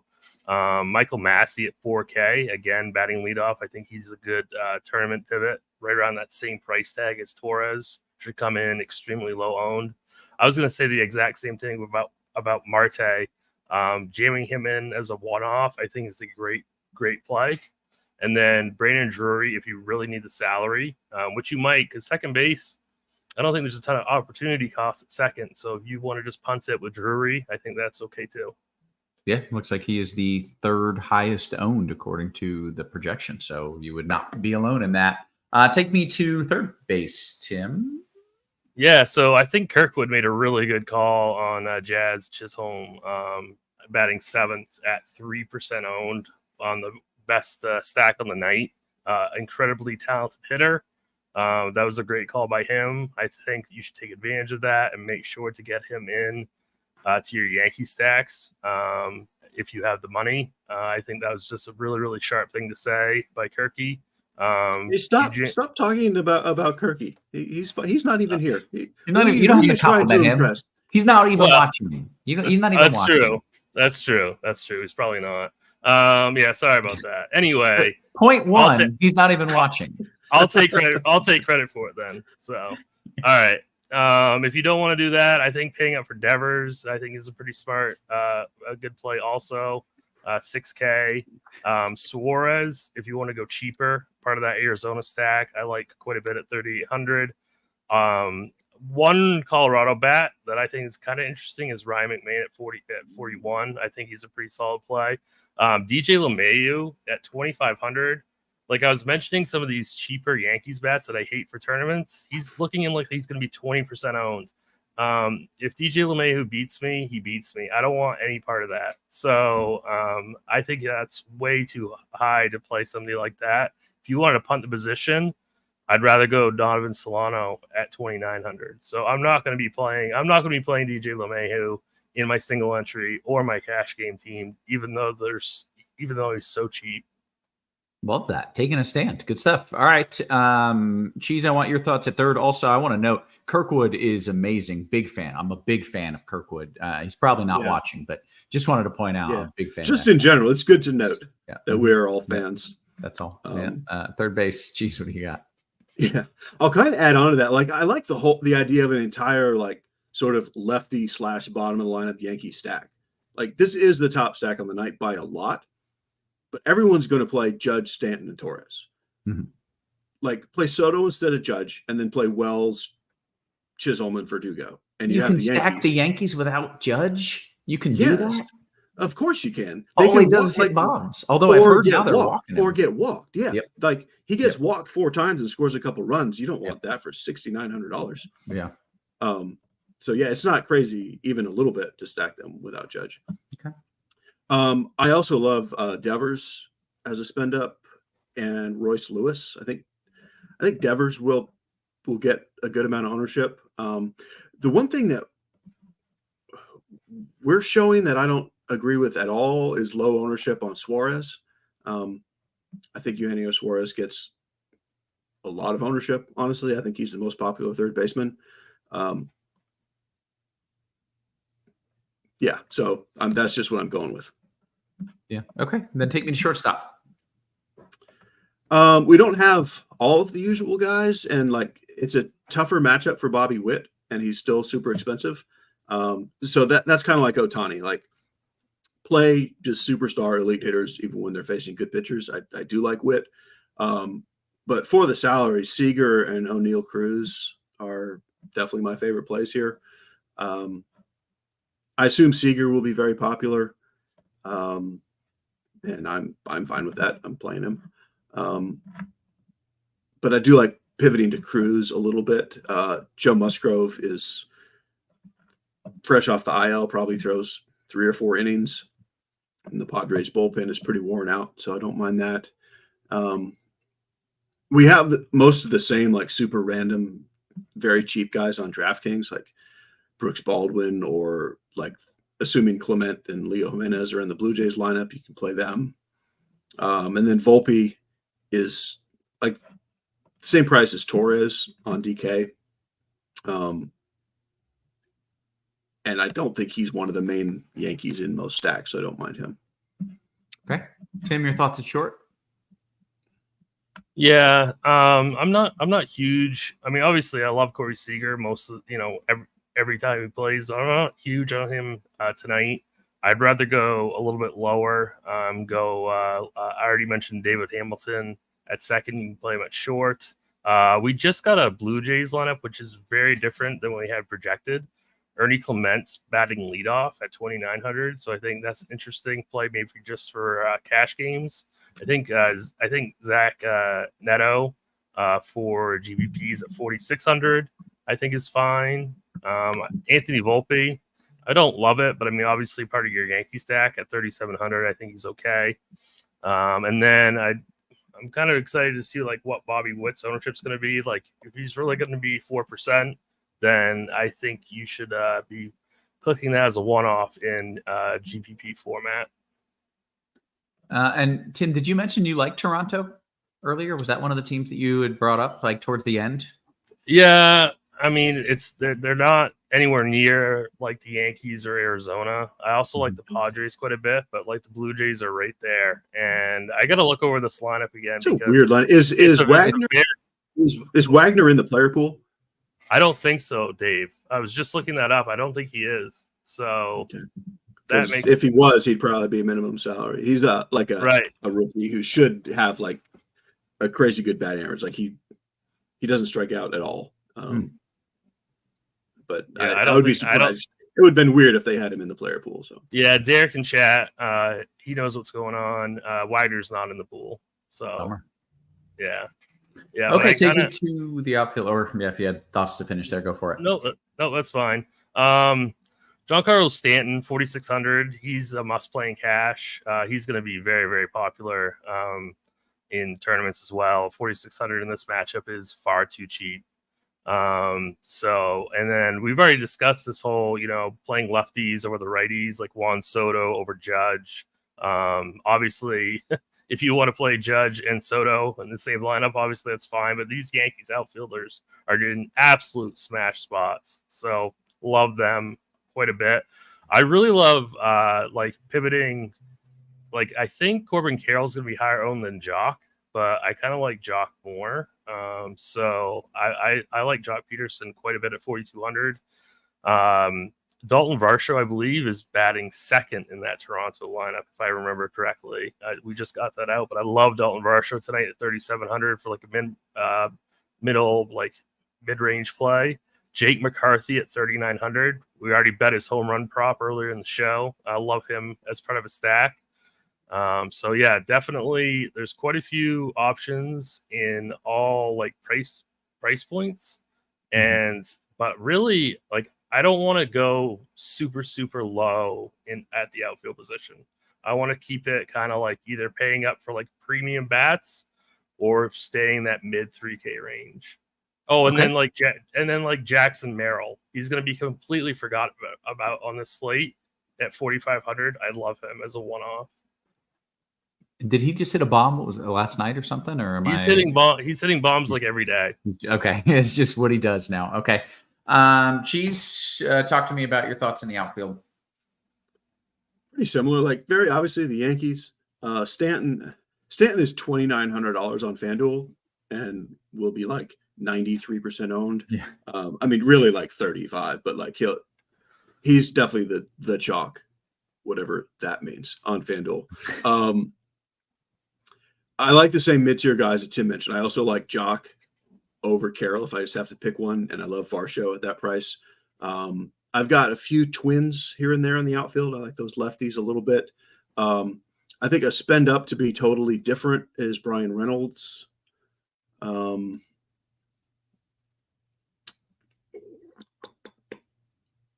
Alec Thomas, the very cheap Arizona outfielder on DK, I think is fine for a punt. Yeah, there's a ton, but I think that's kind of the bulk of it. Okay. We want to get some home run calls. Steven says Merrill Rookie of the Year, and I think that's what I was thinking, is that I saw the odds were just like wildly in favor of Skeens, and then now it's still in favor of Skeens, but kind of close. Like, isn't Skeens the best pitcher in baseball? Right? Yeah, it's what.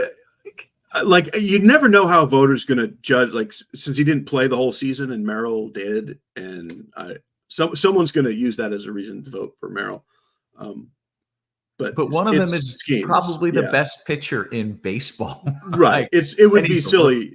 It would be silly at this point to vote for anyone over Skeens. But that's neither here nor there. Yeah, just wanted to make sure we were on the same page there. Jackson Merrill is fantastic. Yeah, right. Not taking anything away from him. I'm sure he's fantastic, but the best pitcher in baseball is a rookie. Probably should get Rookie of the Year. Hey, you know what you should get? You should get RotoGrinders Premium. Get ahead of the competition. We got an option for whatever level you're looking for. 6-month combo subscription, exclusive price, $469.99. That'll save you $250 as opposed to buying 6 individual months of combo premium. If you're not a fan of commitment, get a month of RG combo premium, $120. And then if you want a test run, dip your toes in the water, 3-day pass is $19.99. Cheese, I bought 2 banh mi's again today. Have you been to your local Vietnamese place and gotten a banh mi yet?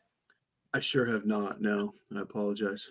I'm going to keep asking you until you do it, just so that we're on the same page here. That's what I'm going to do. So I understand. You should do that. Yeah, you should go do that. All right, let's do some home run calls. Tim, you get to lead us off. What do you like? All right, so I already gave out McCarthy. Wait, hang on. And then hang on. I bought 2 banh mi's. It was more than $19.99. I didn't finish the reason I said that. It was more than $19.99. You could have 3 days of RG Premium for less than I spent on lunch today. There. Okay, now that that's done, Tim, give me your home run calls. All right. I like Jazz Chisholm plus 500. I like that quite a bit. And then if you're looking for like just a non bet, but great home run call, I think it's Stanton. I just love these Yankees. So that seems fair. Cheese, you got a few names for me? We'll go with Corey Seager and Taylor Ward and Gavin Sheets. Okay. Richie says, Roth, I was watching you walk by the Vietnamese restaurant all day. I don't know. That could be true. Oh, I think he's saying maybe he's saying you were watching me walk by. Oh, maybe. I do know where. Yeah, I do have you geolocated. Because you stalked me. Okay. Yeah. Sure. All right. That's fair. That makes more sense. Cheese will buy the banh mi when Roth finally watches Rounders. All right. We've got a deal there. It seems like a win-win, honestly. Let's see what we've got starting in the RG Discord here and scrolling up just a little bit. DK Cash, Cheese, I'm going to you. Suarez and Volpe or LeMahieu and Seager?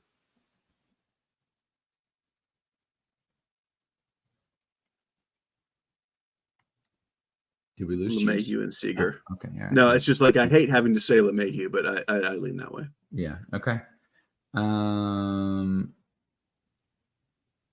Yeah, people are saying the opposite of chalk is contrarian. To get back to that, but no, we don't mean the DFS opposite. We mean the actual real life opposite. Yeah, so we know what the DFS opposite is. We're looking for the real deal. Let's see, DKGPP. Tim, I'm coming to you. Peralta or Calhoun? Who do you prefer?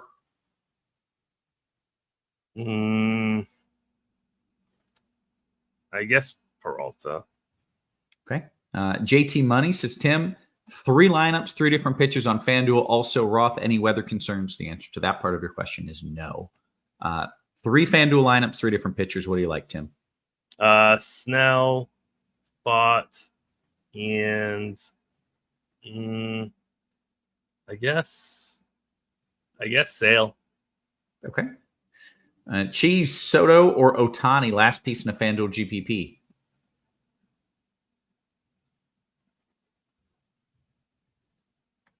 I mean, these questions, like, I guess Soto, he's not going to be popular enough to matter. Yeah. Tryhard says, Cheese, how much do you factor in stolen base projections in head-to-head or GPP lineups? Some examples would be Dallas Garcia versus Wallner or David Hoffman versus Hoskins. I've got Hamilton projecting at 35% to get a stolen base. Yeah, I mean, you should totally factor it in. Like, so yes, I would play Hamilton ahead of Hoskins because of the stolen base probability. Like it's part of everything. But it comes in way behind home run likelihood because a home run gets you 3 times as many points.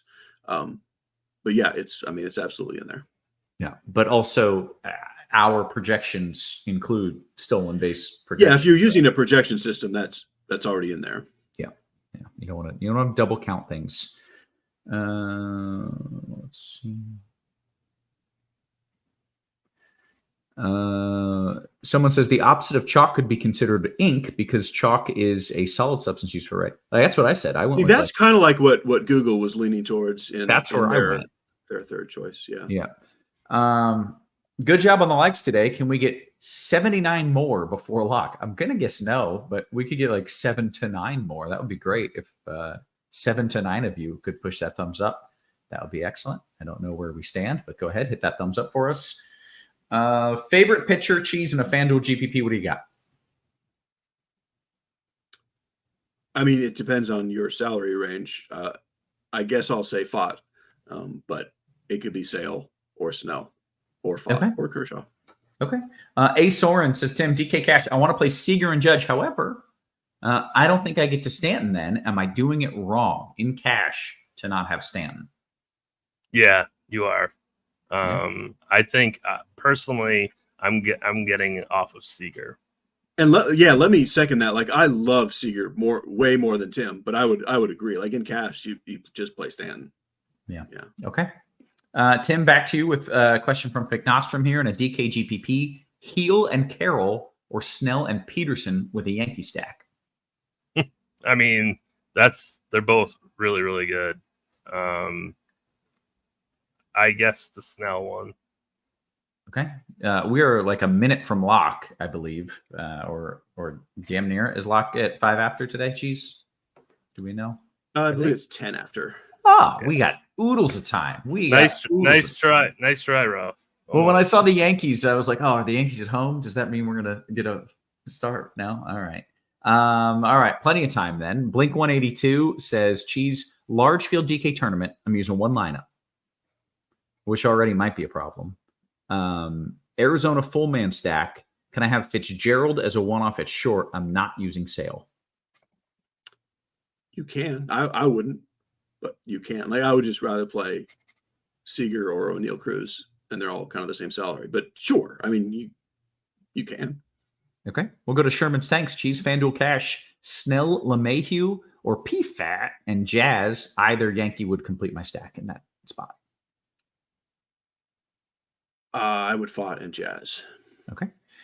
Tim, back to you. Lord Matty Ice says, DK GPP, is it okay to one-off Stanton? That's a great question. Can you just one-off the chalky dude? I think it's a better question for Cheese. My vote would be no on that, but I want to hear Dave's thoughts. If you're doing like an Arizona stack, no. But I mean, if you're doing like, if you have like a Dodgers stack or something weird, or you're stacking the Rockies or the Twins, then yes. Like I would base it on the rest of your lineup needs to be a little off the board if you're going to do that. Yeah. Tim, Yingling or Pabst? Yingling by a bunch. Yeah, I love Yingling, man. Me too. I approve of the Yingers, and nothing wrong with a PBR. No, PBR is fine. A nice cheap $2 PBR out at a bar. I won't say no to it, but a Yingling is delish. Let's see what else we got. I found myself, Tim. I found myself being able to play Snell Sale on a few lineups in 20 max. Do you think that's going to be very chalky? It's going to be one of the more chalky pairings, yes. Yeah. Okay. But it's not bad. It's not bad though. Right. You just get different somewhere else. That's fine. Yep. Tom says DK Cash, Cheese, Suarez or Josh Smith? Suarez. Chinatown says, Cheese, Tim already gave his favorite pairing. What would be your favorite SP pair in cash? That would make it DK. Yeah. I would have Sale and Fott and or Snell and Fott if you needed the salary. Okay. Cheese, we got FanDuel single entry. It's a 2v2. Volpe Merrill or Seager Verdugo? That's a pretty good one.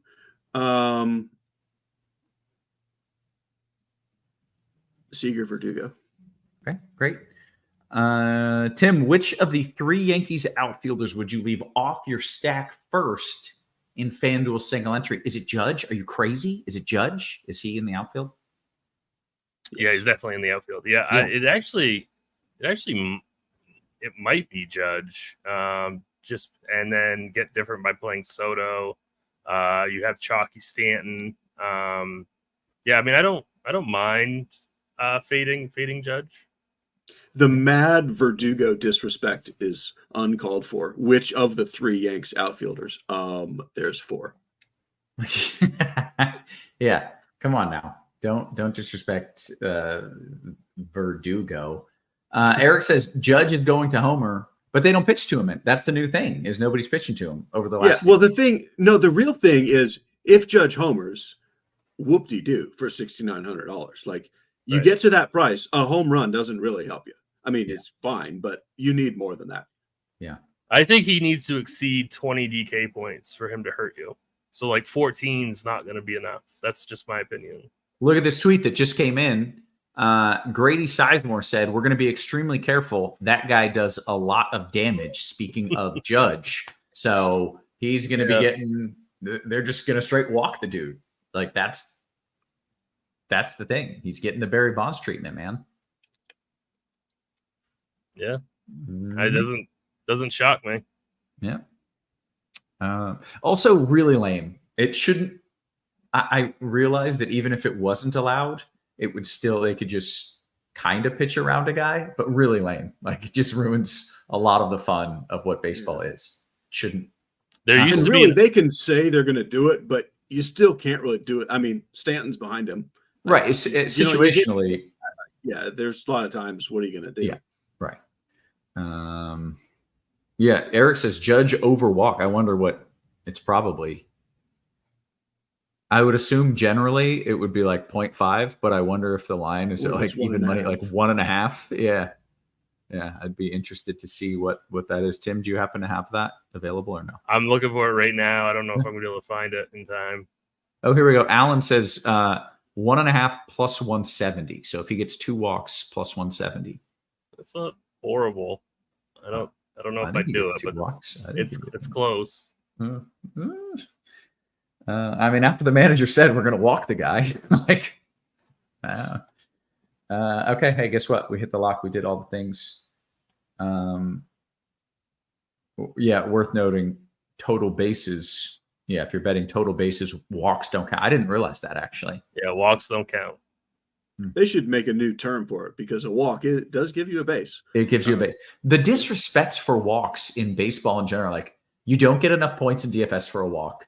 No one respects a walk. Like it gets you on base. That's the whole freaking point of baseball is get on base. Jonah Hill made a whole career trying to change that, and it's still nothing happened. Like they made an entire movie to tell you that, and still 2 points for a walk. Like, yeah, it's insane. The disrespect to bases to the walk.